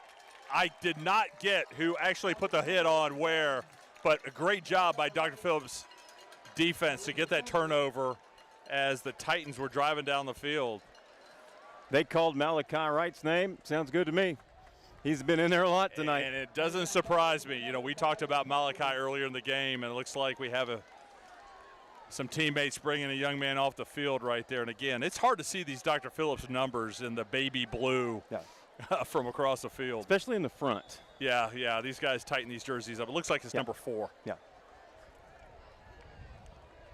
That's going to be Alfred Thomas. Dan, that's a guy you talked specifically about there earlier. Yeah, the linebacker. Alfred's had one heck of a season, and he's definitely somebody you don't want on the sideline while your defense is out there. No, he leads. All right, Stanley Anderson's got the call. He's got to get these guys moving. They have to run a wide receiver. They're missing one of the slot guys, so. Looks like 2. They run 2 guys on the field. That's got to get the coaches upset as they call a timeout. But no, talking about NIL, we're talking about NIL. NIL, name, image, and likeness. And we have to really understand what that means is you have to be a influencer. Okay, and that comes back to social media. It comes back to who you are. Just because you're a 4-star athlete doesn't mean that you have a presence. And from a recruiting standpoint, you haven't done anything at the college level. There are going to be a few exceptions. And just like we see in college, there are going to be some exceptions. But it's not going to be a whole lot more than maybe local. Where I think it's going to be interesting is, do some of these schools have the ability of putting together collectives themselves? And how does that come into a factor where now we can compensate coaches a little bit more? I mean, right now, and coaches' pay is such a hot topic, and there's so many other. We're in a crisis right now with officiating. Absolutely. The average age of an official is 58 years old, and we have to do something. And as parents, we want so much for our kids, but fundamentally, we don't understand what the problems really are. Here's Dr. Phillips on offense again with Stanley Anderson Lofton at quarterback. He's going to hand off to his stalwart running back. That's Amari Major wearing number 7. He'll get most of the work on the ground as he has already. But, the major point of contention for me when I see people argue against it is that, as you said, they simply just don't understand. They don't understand it. All the complexity of it, because there is. And you said it. You have to be an influencer. And essentially, if you are fortunate enough to sign something, you just become a brand ambassador. You're not filling your pockets necessarily at this point. A lot of people don't understand that. And not to mention the fact that, in the event, I think we need to be doing more preparing high school students for that opportunity if they get it at the college level. Because, I have been around this game a long time. I've seen guys who have been influenced by NFL contracts at a young age. We've watched 22 and 23-year-olds blow financial futures.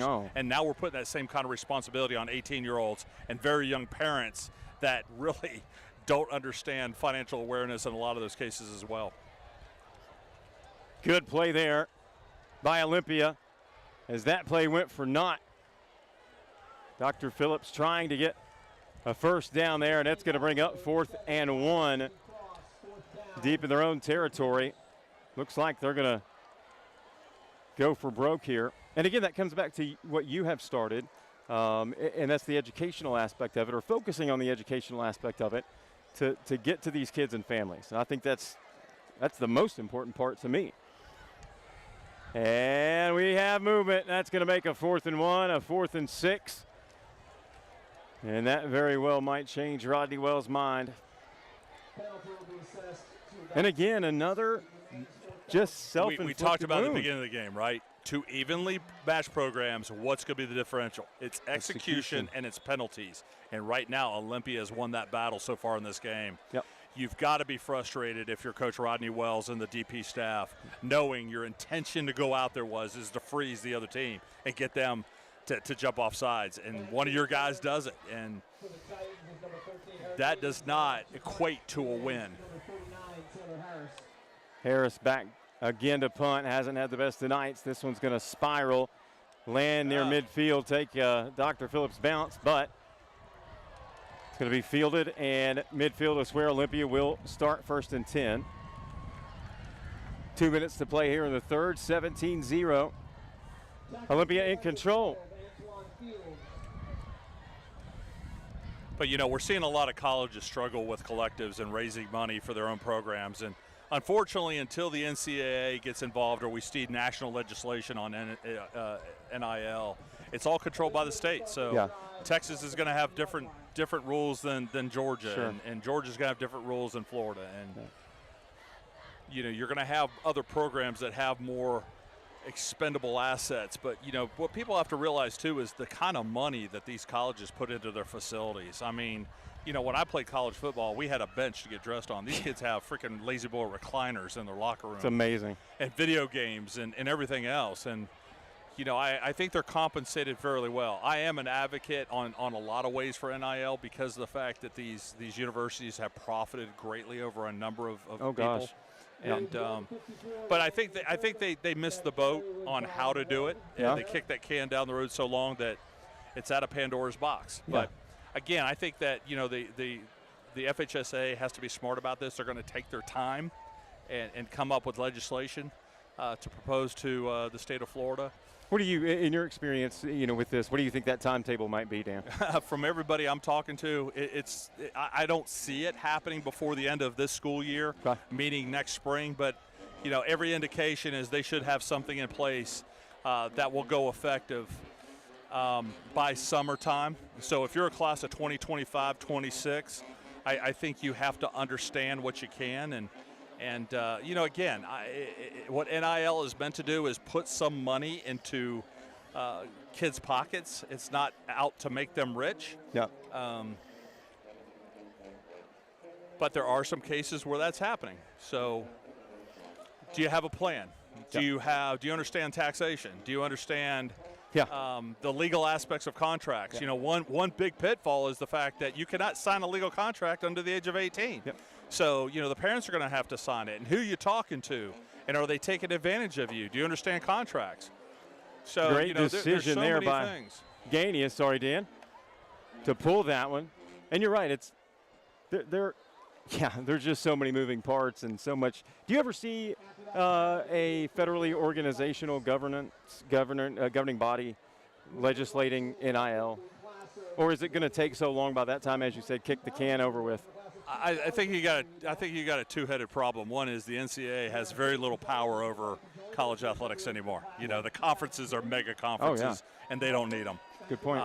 The second is, do we really want to put it into the hands of our state legislation, Federal government? Our federal government that can't figure things out on things that we need more than this? But, to keep politics out of it, unfortunately, it may take politics to come up with a solution that is equitable and fair to keep it competitive, because we're seeing some programs are able to literally outbuy recruits as they're coming up to their colleges. So it's again, I think everything starts with education, whether you're retiring or, I call it the lottery syndrome. You win the lottery, what's next? Everybody thinks their life's going to change. Well, you're right, but not the way you think it is. No. So. That's exactly right. A lot of people think they're prepared for things like that, but they're not. Oh, yeah, that's life-changing is not the right word. Start of the fourth and final stanza here in our Cure All-Star Game of the Week here on the Cure Bowl YouTube channel. And this might be a record. I mean, really? This has flown by. The third quarter flew by. It did. A lot of Romello Ware helped that along on that long, sustained and we drive. will be picking a player of the game right now, and Mr. Ware is sitting right at the top of that heap. Yes, he is. And for good reason. Now they're going to bunch him. Trips to the near side. Single wide out. Top of the screen. Saw Eric Weems in there running back a couple of plays. He's in there again as this ball is thrown over the top. It's a catch. Flag. Olympia's fans love it, but and I think the question there is, was that on the defense or the offense? These guys are hand checking each other a little bit. Yeah. But it looks like it's going to stand. It is. Beautiful throw by Gainius. And as we talk so much about Romello Ware, Josh Evans steps up again with a big catch. Yep. And great formation by the Olympia offensive coordinator, getting that one-on-one matchup on the wide side of the field. Yep. Gosh, we talked about it in the first half, Dan, with the weapons that Gainius has out there on the edges. It's a great thing, and they're your prototypical collegiate recruit, 6 foot to 6'3". Here's the kick. It is up and good. And now the Titans starting to flex their muscle. 11:49 to play here in the ball game. 23-0, or 24-0, excuse me. And once again, we see Dr. Phillips with an opportunity to take an opportunity to have a drive that hopefully is mistake-free and they can execute. Because right now it has been all Olympia in all 3 phases of the game. They've scored defensively on a pick 6 by Xavier Tucker. He has scored through the air along with the young man we just spoke about, Josh Evans. And obviously, Romello Ware has basically done whatever he wanted to do from his position at running back for this Titan program.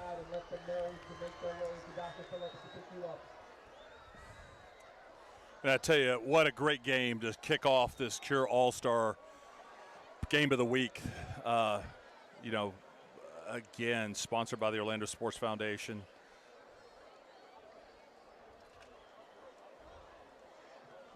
And the Facts Now, a division of Tobacco Free Florida. So thankful for the partnerships to allow us to come out and cover these high school athletes and talk a little bit about the Cure All-Star Game and the Orlando Sports Foundation and its mission to bring cancer awareness and raise money for a cure. Short kick, fielded at the 30, brought out to the 40, and that's where our DP will have it. 1st and 10, and it looks like we are going to see Stanley Anderson Lofton back out there. And I tell you, Stanley Anderson is a talented quarterback, and there's a lot of great things I saw out of DP tonight. You know, Again, I want to give a lot of credit to the Olympia Titans and their preparation for this game. You know, DP's not going to quit. You know, I really want to see this get competitive with 11:40 left in the 4th quarter. Here's some motion as the pass is fired out in the flat on the far side, and that's just an excellent defensive play. And we have seen it time and time again. Jaheim Christian. And we've heard his name so well. We've heard his name a few times tonight. Yeah. Outstanding job out there in that corner, protecting that flat.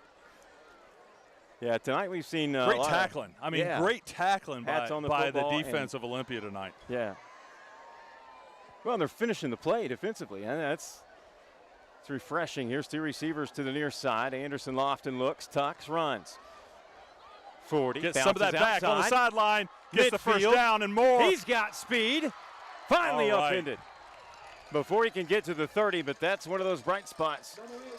He can do it with his arm, obviously. And that's the poise. He's dangerous. And that's the poise Stanley Anderson gives you at that quarterback position, knowing when to tuck and run and seeing, you know, having the vision to know when to get out there. And, you know, that's always a quality in a quarterback you want to have. There's that 6'2" frame catching that high snap. And I think Stanley has now decided to put this on his shoulders. Yeah. Certainly more than capable. And we're going to have whistles. Dr. Phillips takes a timeout. No, we got an injury timeout. So cramping. Yeah, this has been a great experience to open up this broadcast, and we will carry that along over the next couple of weeks with some, which I'm sure will be some outstanding Cure All-Star Game of the Weeks. Once again, we want to thank Quick Cut for all they do for high school academics and athletics, and we're certainly very proud to partner with them as they will be with us. Yeah, no doubt. Quick Cut, you know, having the production capability of Quick Cut and what they do with nationally, by the way. Nationally, I tell you what, they've done a wonderful job. But definitely having that partnership to be able to do this, and again, you know, have the Orlando Sports Foundation and Tobacco Free Florida to help out with this. Some scores around the area. Apopka's up 18-7 at Lake Brantley. Big night in Apopka. We lost an icon the other night, John Perry, who was the sports editor for the Apopka Chief for over 30 years. You know, he covered me when I played at Apopka, passed away in his sleep, and it's been a tough last couple days for not only myself but a lot of people that knew John, and it's also their homecoming. And I know that they were honoring the Perry family and remembering John and what he meant to not only Apopka but all of Central Florida as a contributor to the Orlando Sentinel and everything else. How about Jones? Big on Boone, 45-7 in the fourth quarter. Colonial down to Haggerty. Haggerty is up 55-0. Big game we were talking about earlier. Lake Mary up 22-0 on Evans. That's a big district. Here's a nice little passing catch out of the near side, executed well. That gets the Panthers inside the 25 down to the 22. That was a good catch by Brandon Johnson. We talked about him earlier. You know, we had another big matchup this week. Bishop Moore's up 11-7 on OCP. Orlando Christian Prep. Orlando Christian Prep comes in this game 7-0. They have had an outstanding season. Balin and I have them ranked number 1 in our private schools. Yep. That's a big game. Bishop Moore playing really well right now. Anderson Lofton forced to run. It's inside the 20. Getting positive yards. Yep. And you're right. He has this possession. He has certainly taken it upon himself to try to be the offensive catalyst to get something going, and they've certainly done that. They've got the ball all of a sudden inside the red zone. Edgewater 32-0 on Ocoee. Edgewater going for its second undefeated regular season in a row. Cam Duke and his coaching staff have done an amazing job over there. And that's considering they just graduated. Nice pass over the middle. Getting down to the 5-yard line. Dr. Phillips, they're not going to go away. No, and this is one of those opportunities. I brought up the word pride, and that's what this is for this homecoming crowd and much more. Our other big game of the week. DeLand and Seminole are tied at 21 in the fourth quarter. That is a huge game. Lyman up on East River 19-7. Wakaiva up 48-0 on Horizon. Stanley as Dr. Phillips gets into the end zone. Yep. Dan, that was his drive. That was Stanley Anderson Lofton's drive, and he gets into the end zone. Scores the touchdown here on homecoming night. So it'll be 24-6 in favor of Olympia. Yeah, we talked about West Orange earlier, Bobby. Yep. West Orange up 50-0 on Windermere. Well, see. And then another great team here in Central Florida. Orange City University is undefeated going against Spruce Creek. They're up 15-0 on Spruce Creek in the fourth. 2-point conversion attempt goes for naught on the incomplete pass, and that'll leave our score, Olympia 24, Dr. Phillips 6.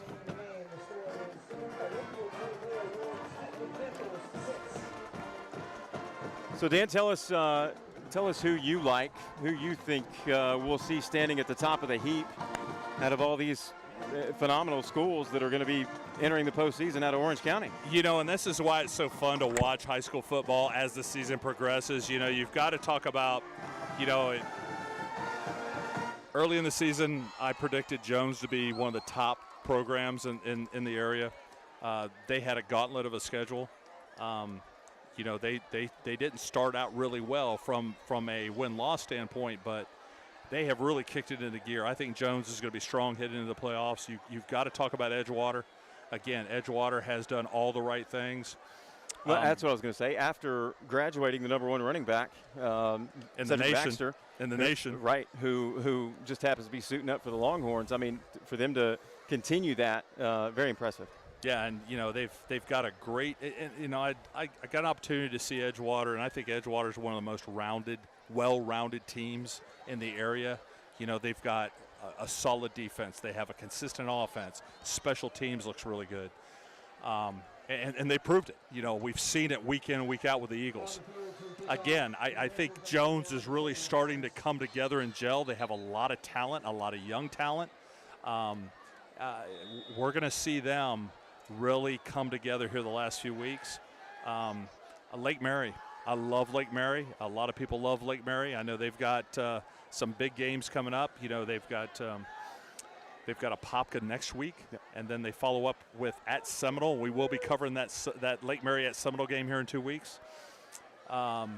And then Lake Mary finishes up at Mainland, who's currently undefeated. So yeah, you talked about Volusia County earlier, and here we bring up schools like Mainland, for crying out loud. Who? Yeah, that was my week 1 game. I was at the Mainland at DeLand game, and Mainland won that game, but DeLand's Coach Rillick Darlington's a veteran coach. Travis Rowland's done an amazing job over there in Daytona Beach with the Mainland Buccaneers. You've got some great talent. OC University. Yeah. I like what Andy Price has done at Spruce Creek. Right now they're down by a couple scores, but again, you've got to give credit to these coaches of putting together programs and keeping it excited for these young people with the ability to transfer. It's becoming very difficult for football programs and for communities to get excited about teams when they've been depleted. But you talk about a team like Dr. Phillips and Rodney Wells and what he's done over the years. This is a well-coached team, and he's just – we're seeing some, like right now, I mean, that's great tackling by Dr. Phillips. Yeah. They have –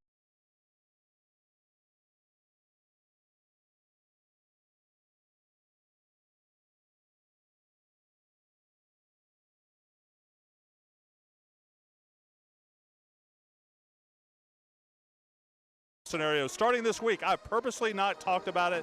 The FHSA started putting out their potential brackets on week 5, and honestly, it's too early. Yeah. People got caught up in, they're not ranked. Well, who cares? Yeah. It's kind of like college football. Who's the number 1 team? I really don't care. Who's at the end of the season? Yeah. And right now we're in week 8. We're heading into the most important part of the season. I think this is where everything comes together. Everything matters. And this is one of these games that displays that. Yeah. Absolutely agree.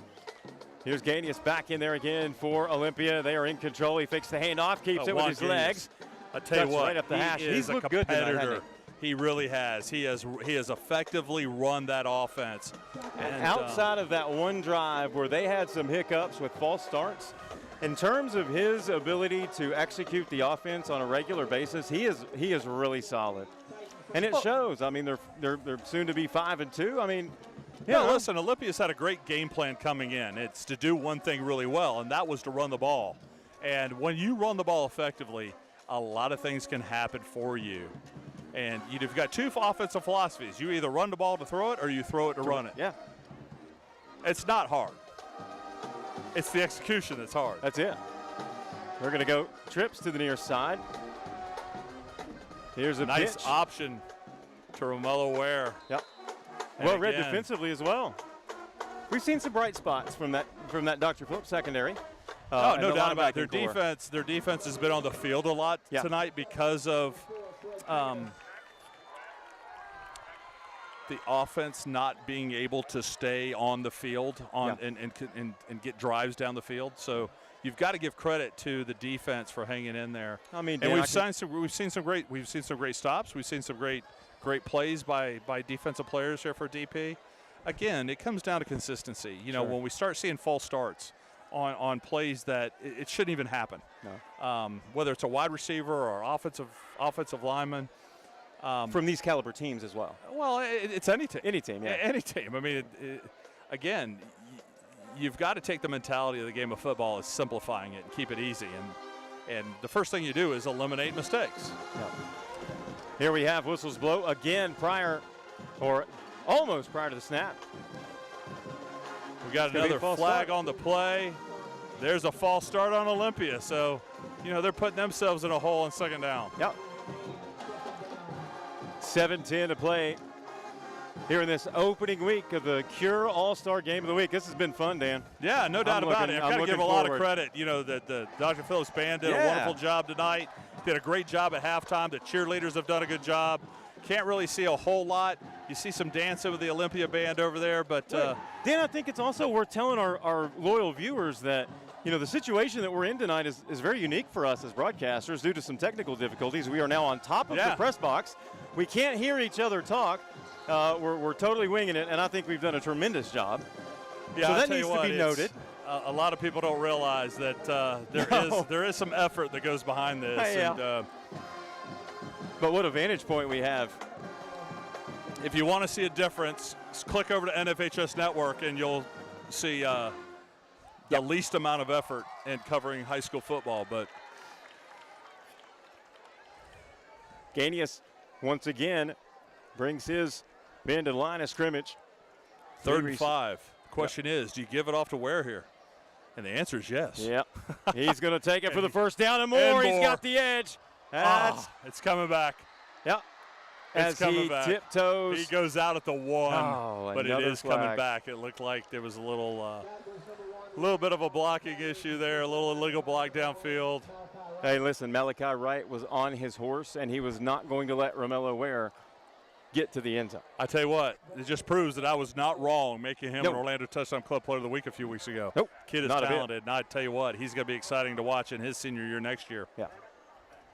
Looks like he is dealing with some cramping issues as well. Or Romello Ware. You know, Yep. again, to bring in and highlight some of these kids that are absolutely amazing on the field and make such contributions to not only their football programs, but their schools and their community. You know, these are all things that I talk to coaches about and I check on is the character of the player. Sure. And those are 2 high-quality character young men. You know, I found it interesting what you said earlier, and I really appreciate it once you said it. You know, in choosing that Orlando Touchdown Club Player of the Week, you know, you just don't look at a guy that might have had a one-game ridiculous stat line. What are you going to give me for the next 2 weeks? Is this new? Are you going to do this again? You know what I mean? And Well, it's who did you play? Yeah, you know? who'd you play? Who'd you do it against? We've seen guys that they played a team that hasn't won in 2 years. Sure. And you have a wide receiver that's 6'3", and they've got a corner that's 5'5", and he had 180 yards receiving. Well, you should have. You should have. You should have had 180 yards receiving. Let's see what you do against Olympia next week. Yeah, you know what I mean? yeah, exactly. You know, I want to see how you play, and you know, I get coaches that reach out to me. Oh, my guy should be Player of the Week, and I'm like, well, he will be into consideration because at the end of the day, I got 42 programs that that had some. You know, half of those guys won. And they had a key player, too. So, you know, again, there's a lot of effort that goes into choosing these guys. Yeah. But more importantly, I want to put somebody in front of these fans at the Orlando Touchdown Club that are college football fans that they can expect that they're going to see them on Saturdays. And like I said, that's not hard considering all the talent that we have here in Central Florida. Cart comes out. Obviously, that means certainly our thoughts are with the injured young man. Hate to see that always, as we are just under 6 minutes to play here in the 4th and final quarter of this contest between Dr. Phillips and Olympia, 2 stalwart programs in Central Malachi Florida Wright. and 2 really good football teams. I think he just said, you know what, I'm walking off. Yeah. It's a very well-deserved round of applause as we've called his name several times tonight. And as you said, Dan, you chose him as one of your players to watch not only tonight but Players of the Week for the Orlando It's funny. Touchdown I Club. wasn't able to be there Monday night. I was actually on a trip out in Arizona, and I walked up to him before the game. I said, "You have a good time?" He goes, "Coach, that was amazing." That's awesome. And that's what it's about. This is what he said to me. He goes, "And I'm going to be back next year." That's the way it is, folks, down here. If you're watching this and you happen to be new to the level of talent in this Sunshine State, it's scary. Oh, it's exciting. You know, we talked about, you know, Cedric Baxter at University of Texas, right? To watch him play as a freshman. But the one that's been exciting for me is Danny Stutzman, the linebacker for Oklahoma. Yeah. Played right down the road here at Foundation Academy, and he is going to get drafted, I guarantee you, in the first round of the NFL draft this spring. And to know the quality and caliber of player he was in high school and watch his development. And talking about an NIL king, you know, he just came out with his T-shirts this week, and I'm just so proud of him and so many. You know, that's one of the things that I keep in touch with some of these guys, and you know, Rodney Wells has put a number of kids into the college ranks, and Peyton Kirkland. Is also at Texas, offensive lineman here from DP, and you know, Peyton hasn't found the field yet, but many freshmen don't. True. You know, Jordan Castile from West Orange. Yes. Just got named to the freshman All-American team. That's amazing. And, you know, Jaden Gibson from West Orange, wide receiver at Oklahoma, is having a great season. Yep. So, you know, you start following these guys, and that's why I love presenting them as the future of college football. So here we go. A little bit of a sustained break, but now Gaines is going to fire it to the far side. That's a catch made again But Josh Evans. I want to give a big shout out too to Gus Malzahn of UCF. You know, he came in, he said, "I'm going to recruit Florida like my hair's on fire," and he's done that. He's really brought in a number of local talent, and you know, one of them that's really shown off this year, obviously, is Timmy McClain. Oh my gosh, at quarterback from Sanford Seminole. John Rice Plumlee's gone down. I do not see John Rice Plumlee coming back in an effective mode with that knee injury. It's going to be very difficult for him. But Timmy is an outstanding QB, and people got to remember he hadn't played 2 years. No, you know, he had to sit out last year. And I love the way Plumlee is encouraging McClain and has his back, and I love that. Listen, JRP is a leader. Love it. That's what leaders do. You know, you can be a cheerleader on the field and off the field, and that's why he's so critical to that team. But, you know, Nakai Martinez from Apopka absolutely has an outstanding freshman year last year. Now as a sophomore, he's playing extremely well for the Knights. And UCF has have a little bit of a transition in now that they're playing Power 5 football. Big time football. A lot of people, a lot of the fan base expected them to come in and blow the doors off things. I got news for you. They're finding out real quick. This is a whole other world. Sure is. But don't make no mistake. You got a lot of talent at UCF that's going to develop. Yes, they are. And the way people can take advantage of the transfer portal, as we've discussed, anything can happen. And they have. And they have. 100%. John Walker, big defensive tackle out of Osceola, is a superstar in the making. And UCF is lucky to have him to begin with. But he's going to be something to watch. And then you got the young man from Boone that is now at Vanderbilt. Help me with the name, Dan. Leighton. You got Leighton Nelson at Vandy. You've got he played in the Cure All-Star game. You've got Colton Boomer, kicker for UCF, played in the Cure All-Star game. He's incredible as a kicker. And I've known him and his family for over 10 years. And you talk about the Henderson twins from Seminole, you know, Amari and Damari, you know, they're both playing very well for UCF right now. Cam Moore's gotten a lot of playing time at linebacker. Again, another member Seminole. And again, that pipeline from Sanford to UCF has gotten really big after Gabe Davis goes on to the NFL and has done such a wonderful job with the Bills. So it's exciting to watch Central Florida high school football and where they're going. Yep. So again, coming back to line of scrimmage will be Gaines with Olympia. They lead it 24-6, 4:35 to play. Clock rolls fourth quarter. As Olympia is just trying to cruise control this one to the finish line. Here's going to be another handoff to Romello Ware. And he's going to scamper his way out to the sideline, high side of the screen. First down. That moves the chains. Line of scrimmage now, the 27. Again, Romello Ware just continues to impose his will, and, you know, that's been the difference. Well, I think with 4 minutes left in the game, it's safe to say that our Cure All-Star Game of the Week, Player of the Week, is Romello Ware, number one, the running back from Olympia. What a game he's had. He has set the tone for that offense all evening long for the Titans. Well, guess what? I concur 100%. Interestingly enough, one of the first games I had the pleasure of calling here was, again, with Olympia and Cam and Romello when they were sophomores. And you could tell at that age they were special. Yeah. And they were already impact players, and you knew it was only going to be a matter of time before they dictated everything that this offense does. Well, it's funny you said that because Romello Ware is a two-time Orlando Touchdown Club Player of the Week. He was actually in there last year when he played over at Lake Highland Prep. So, you know, again, understanding who the talent is in Central Florida, and then, you know, kind of waiting for their right moment, the right game that they had. Yeah. It's special, you know, and you know, we try to represent as many schools as we can. So, you know, even if we don't represent a school this year, they're on my watch list at the beginning of the year to see if we can get one of their kids in. Yeah. Well, I'll tell you, man, you've done an outstanding job. It's an amazing organization, and I'm going to try to be there with bells on when Dorinoka comes to town. As this play goes inside the 10 to about, they're going to spot him right at the 10. And that's going to be Mr. Ware once again. So I want to remind everybody, you know, with the Cure All-Star Games and with the Cure Bowl coming up, if you want to make a donation, you know, please go to the Orlando Sports Foundation website.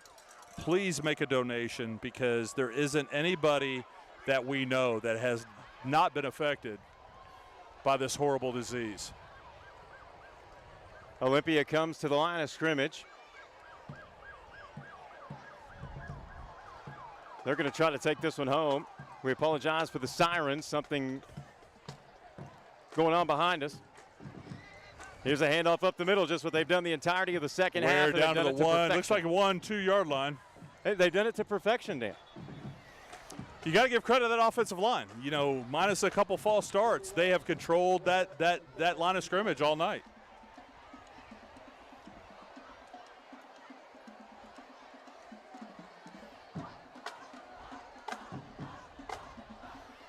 Looks And like now, an official's I think, timeout right now. So we're holding up the game. There's a little bit of a Olympia's ruckus here at the game. Don't know what's going close this on. one out. Don't want Not to sure. speculate. I think they're just taking a break to. And it looks like they're pulling the players off the field on. right now. So we're gonna talk a little bit more about the Orlando Sports Foundation, the Cure Bowl coming up. Again, want to thank the Orlando Sports Foundation. Also want to thank the Facts Now, which is a division of Tobacco-Free Florida. You know, their goal to bring awareness of the lies told about big tobacco and the dangers of vaping. You know, it's such a problem with these youth now. You know, we grew up in middle that. school. In middle school, you know, and Elementary school, Bobby, you know, nothing's changed. You know, we saw these things when we were in school, but you know, there's a lot more education that we had back then, and we're finding out so many more dangers. And you know, vaping's come on the scene. We didn't have vaping, but you know, it's something that has to be. That's something new, of course, that organizations like Tobacco-Free Florida are doing their part to try to quell that a little bit. But as we look out across a beautiful night, I can't say enough about how this evening has turned out. Well, I tell you what, if we can hang out 15 more minutes, I think we might be able to catch the Universal fireworks. Yeah. So hopefully, you know, maybe we'll get a shot of that. But, you know, with 1:54 left in the game, looks like that the officials, things are getting under control here. The officials are going to bring the players back on the field here shortly and finish this game out. But, you know, again, want to talk about the character of these players. You know, I think both teams have done a wonderful job. They have, indeed. Playing with sportsmanship. And we forget sometimes that, you know, what we're trying to do is build character with young people. And, you know, giving them the opportunity, you know, we want them to grow up a little too fast sometimes. Yeah, we do. We want them to be young people. But more importantly, you know, I enjoy my role in giving them guidance and giving them perspective. You know, a lot of these kids don't have a lot of guidance at home. And I think that, again, that touches on the point of education and how important it is, and how you and what you are setting out to do, how much of an impact that can make, not just when you're sitting there signing that letter. It's the first time into the home, meeting the parents, you know, trying to find out what their aspirations, what do they want? What do you want for yourself, and how can I help? You know, that's so important. That's really what it comes down to. You know, we got to remember the fundamentals of growing up is establishing foundation. And, you know, these young people out here on the field tonight represent not only themselves but their families and their communities and their school and their administrators. And we have to make sure that these kids understand that playing this game is a privilege. And if you can always remember that, then what you take away from this game, whether it's an opportunity to play at the next level and possibly get your school paid for, but it's going to pay off 10, 20 years down the road when you're a functional adult. Yep. And there's no other game like this. Here we go, back to action. Here's fumble on the ball, field. and Dr. Picked Phillips. Here we go, folks. It's going to be an 85-yard fumble return for a touchdown that finally gives these Dr. Phillips faithful something to get on their feet about here late.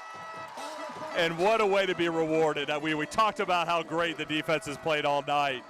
And what a way. And I'm trying to get, it looks like, is that number? Let's see. I can't see the jersey from here. 12. Looks like number 12 for Dr. Phillips. Yep, that is going to be Antoine Fields. Outstanding job to be aware, pick up that ball, and Look at his teammates clear the They way love it. for him. I tell you what, I didn't see anybody with a white jersey getting close to him. What a great job by that defense protecting him, getting back down the field and getting that score. So it looks like Dr. Phillips is going to go for 2 here and try to make it a 10-point game. Yeah, minute 36 left. If they're successful, it certainly makes things a little more interesting. So I want to talk a little bit more about the Cure All-Star game Yes. and the people behind it. Mark Line has been the general manager of the game for, I believe, 7 years now and has done a great job of the fundamental construction of this game. You know, it was started over 30 years ago, and for the Orlando Sports Foundation to get behind it and for Mark to get behind it, then I've been involved for the last 4 years. This year, Donnie Hodges is taking over the Orlando, and people who don't know that name, he was the head coach over at Colonial for the last 4 or 5 years. You've got Ty Enzer, the athletic director, been a football coach in Central Florida for years. He was at Apopka. Yep. Ty's taken over the Lake Osceola game, and then I'll be coordinating the Flagler Seminole Volusia game, and we're working on some things right now. Still don't have a location yet, but we're working on that. But we're going to be sending out those invites soon, and these kids are going to be excited when they get their inbox on Twitter because yeah, I think that I know who those dudes are, man. Yeah, I think the Flagler Volusia Seminole game is going to turn out to be super exciting. Oh, it's going to be hot. It's going to be because hot. it's going to be the first time these kids are going to have an opportunity like this, and they're going to, they're going to come for it, right? Well, they're going to go all out. Well, I can't leave those guys outdo me either. So you know, it's no, they're certainly deserving. We talked about Coco a little earlier in the broadcast. So good they are. So let's talk about the game, right? So a couple years ago, we came up with the idea of not having Orange versus Seminole. It's now Cancer Soldiers versus Cancer Warriors. So what we're doing is we're actually drafting the team so that you've got a couple kids from Dr. Phillips playing against a couple kids from Dr. Phillips, a couple kids from Olympia playing against a couple of kids from Olympia. And we're going to do the same thing with the Seminole Volusia game. I love that. We're going to have team Warrior, team Soldier, and then I'm going to evenly match them up. Yeah. And I know Donnie and I are going to work on the Orange roster. And we're excited about this, man, because I tell you, when these kids find out who they're playing for and who they're playing against, I tell you what, it's a big deal. Yeah, it's going to be a lot of fun. And, again, all that's coming up. It's going to be a busy few months indeed here, and we're certainly excited to be able to bring it to you. Again, we want to thank Quick Cut. They'll be with us through all this. They do an outstanding job. Todd Denoyer and all his crew. Mark, our producer, is outstanding. Joey Pletka on the camera, Todd Denoyer on the camera. The one Man, we got and a only first-rate production team here. Guys, it's our first. We actually did not have a lot of time to put this together, so it's I think next year's going to be a different story, or next week's going to be a different story. Next week, we've got everything rolling. We've got everything set up. We will be at Masters Academy for Oak Hall and Masters Academy. And for those who don't know, that's going to be a big game. Oak Hall's undefeated. Yeah, that's going to be into tonight. Huge game. Masters has lost one game to a nationally ranked private school, and you're talking about the Kruziks. You're talking about Garrett Kruzak, one of the youngest head coaches in Central Florida, former UCF quarterback, former Lake Howell quarterback, and his father's his offense coordinator. Here's Mike Kruzak, and there goes Ware again. There's a face mask. We're going to add another 15 to that. But, Mike Kruzak, former UCF head coach. Yep. Those guys are having a blast. Doug Gabriel was the head coach over at Cypress Creek last year. Yep. He's the defense coordinator over there. They're having a ball. Yep. They're absolutely having a ball. And we're going to have some fun with them next week. And then in 2 weeks, we will be in Sanford, in Bokie, for Lake Mary and Seminole. That should be for the district championship. Well, you could just feel that one already. That one is going to be amazing. That's worth noting. Romello Ware on the end of that play looks like he instantly came up cramping, so he's being tended to on that sideline. I think he's going to be just fine after the night he had. I think he deserves a little break here at the end, Dan. Yeah, I say we put in the backup with 1:20 left in the game. Yeah. But, again, can't say enough about both programs tonight. Touchdown, Olympia. And there's a score from the Titans. And now we have some extracurricular activity as flags come flying in. Tension's already high here at Dr. Phillips. Yeah. More flags as Just need to settle this down, guys. Take it to last the thing house. we need to do, guys, we're in week 8. The last thing you need is a 4 or 5 game suspension and mess things up for your entire team. So everybody needs to take a breath and just go back to your sidelines and finish this thing up. Nothing on the field that's said is going to make a difference at this point. No, and now we see the officials talking among themselves as they try to sort all this out. Well, there's a lot of pride in both of these programs.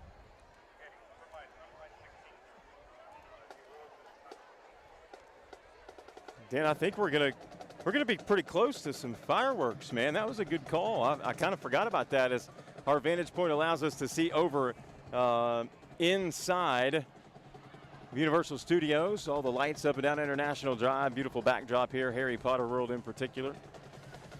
Pretty cool backdrop for a high school, isn't it? It's been great. It's been great to get together. You and I haven't worked together in a long time. It's pretty great. It's been great to come up here and talk about a number of topics, but more importantly, talk about both of these programs and what they were able to do tonight. As both teams come back out. Looks like we got first and goal from the 3-yard line, or the extra point, excuse me. Taboda will step on to send this one through. We're going to have about a minute and 14 left in the game. DP will get the ball back. But it's safe to say that the Titans have taken the lead in the district with 3 weeks left in the season. They got a big game coming up with West Orange here in a couple weeks. I think it may be next week. Yeah, that's going to be a matchup that a lot of people are going to have their eyes on, obviously. With, as you mentioned, West Orange, people anticipated them to maybe start a little faster. However, they certainly have the pieces. Listen, Gino Thompson and his crew over there have done a good job with that program, and they've overcome some adversity this season. But make no mistake, they're going to be ready. They know what's on the line. Yeah. And I know we were talking about some other games earlier that should be coming to fruition. And Popka's up 27-7 on Lake Brantley in the fourth quarter. Bishop Moore up 25-13 on OCP. Wow. Lake Mary up 38-6 on Evans. Edgewater 46-0 on Ocoee. Seminole is up 42-35 on DeLand. Obviously we don't have any time left in those games. West Orange again, big on Windermere, 50-0. Leesburg on Bellevue, 28-14. That was at the half. I have not seen any updates. OC University on Spruce Creek, 22-12. And it looks like we got a final out of Haggerty over Colonial, 55-0. Jones absolutely dominates Boone, 51-14. And we talked about Jones earlier. Do we watch out for Jones over the next few weeks? Yep. Elijah Williams has done an amazing job with that program over the last several years. This kick is going to be slightly mishandled, but fielded just shy of the 25. Little room to run. Panthers will have it first and 10 at the 36, maybe the 37 here, as we have a minute 6 officially on the clock. On the return for your Panthers, number 30. As you mentioned, Romello Ware. Our player of the game. Yeah, he obviously did the yeoman's work from the backfield for Olympia and did it well. He was able to impose his will. If I were to guess, he probably had close to 160 yards rushing tonight, if not a little bit more. Had a couple big runs. So that's a very safe guess. Yeah. Again, we don't have a statistician up here, but my guess is around 160, 170 yards rushing. And Stanley Anderson, empty backfield. And I love this kid, I really do. Dances out of the way, gets it across the field. Nice reception over the middle, number 10. And he breaks away. He's got speed. And down to the 3-yard line, Bobby. That's a bright spot, Dan. Catch made with room to run by number 10, Jayshawn Fox. Number 4 shook up for Olympia right now. And we do have an injury. Is that Romello Walker? Number 4 Is that for number Olympia. 4? Yes, Romello Walker, number 4. Looks like Good he's thing a little he's slow. up. Looks like he's fine. Big play there by a name we hadn't called tonight, the receiving core. That would be number 10, Ja'Shawn Fox. He's a senior. He also stands 6'3", 190. So, again, you have that what is now the prototypical wide receiver build out there on the edge. Nice little move to create some separation after the catch. Puts Dr. Phillips at the 3-yard line. Nope. Dr. Phillips, go back, regroup, focus on 1 week at a time. Take a look at next week. I mean, listen, they're threatening. In this game, 31-13 now, but what a job by Dr. Phillips to try to answer that score that we just saw from Olympia. Here's a throw, beauty, and just falls outside of his fingertips. Wow. And that was under duress, too. Anderson threw that under pressure, and that was an impressive throw. Still a heck of a throw. Yeah. I tell you what, he's played a pretty solid game tonight. And again, Stanley Anderson was an Orlando Touchdown Club Player of the Year, Player of the Week last year. Again, you've got some outstanding talent right here in Central Florida, and both of these teams have quite a bit. Yeah. But somebody's got to win and somebody's got to lose, and tonight the Olympia Titans had their night. Amari Major steps out of the backfield. This throw is going to be behind his intended target. Anderson. Got to have that. Yeah. Got to have that.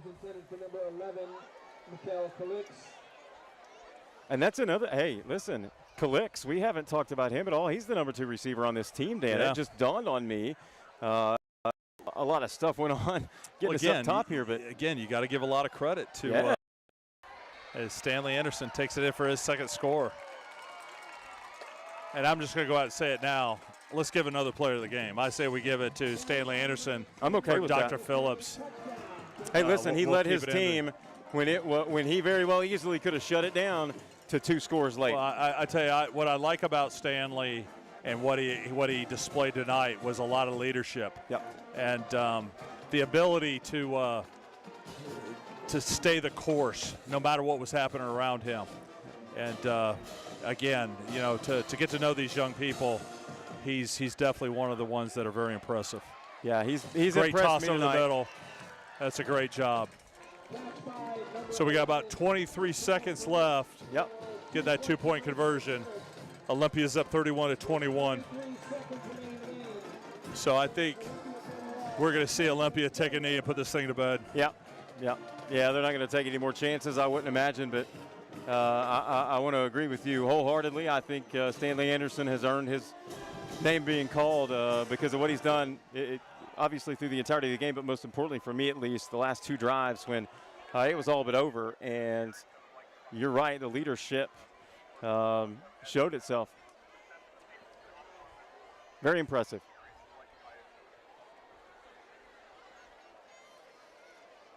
So now we await Dr. Phillips to kick this one away. And we anticipate an onside kick. Yeah, an onside kick. Why not? Yeah. Why not? Why not? Wouldn't that be something? Lose by 3. Yeah.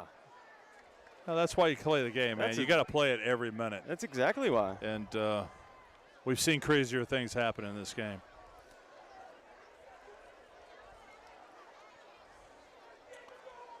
But before we wind out,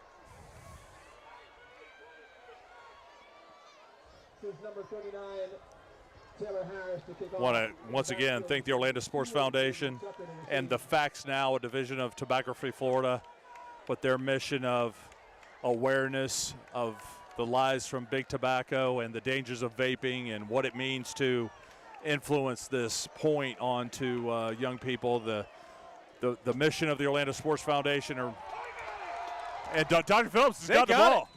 21 seconds left. Oh, no. Looks like Olympia's got it. Slipped out. Yep, all right. Thought they had it, Dan. That was wild. 2 ricochets, and all of a sudden the Dr. Phillips faithful thought they were in business. But again, smoking, cancer, it goes hand in hand. And to have to have these great organizations allow us to come out and cover these high school football games has been an absolute honor. Looks And to come back and work with you again, man. Oh, man, this has been awesome, dude. I can't tell you how much I next week appreciate I think you. I'm going to put Balin Trujillo in the box with you. And Yeah. I think that's definitely going to happen. Balin's out today. I filled in for Balin tonight. I know he's excited. He's excited. I know he's watching tonight. And again, guys, you want to catch some great high school football, go to YouTube, follow Daniel LaForest Football, watch the Central Florida High School Scoreboard Show this Wednesday night at 8 o'clock. Balin and I will definitely give you all the lowdown and entertain you at the same time. So go ahead and watch the show. And again, for the next few weeks, be sure to stay with us right here on the Cure Bowl YouTube channel, where we will be coming to you the next few Friday nights with our Cure All-Star Game of the Week. And as they're attending to Romello Walker again, he came up limping a few plays back, and again looks to be making his way off to the sideline. So that's good news. 21 seconds to play, and as you said, Dan, you anticipate the knee being taken and the bus is being fired up. Put this thing away. 31-21, Olympia in control.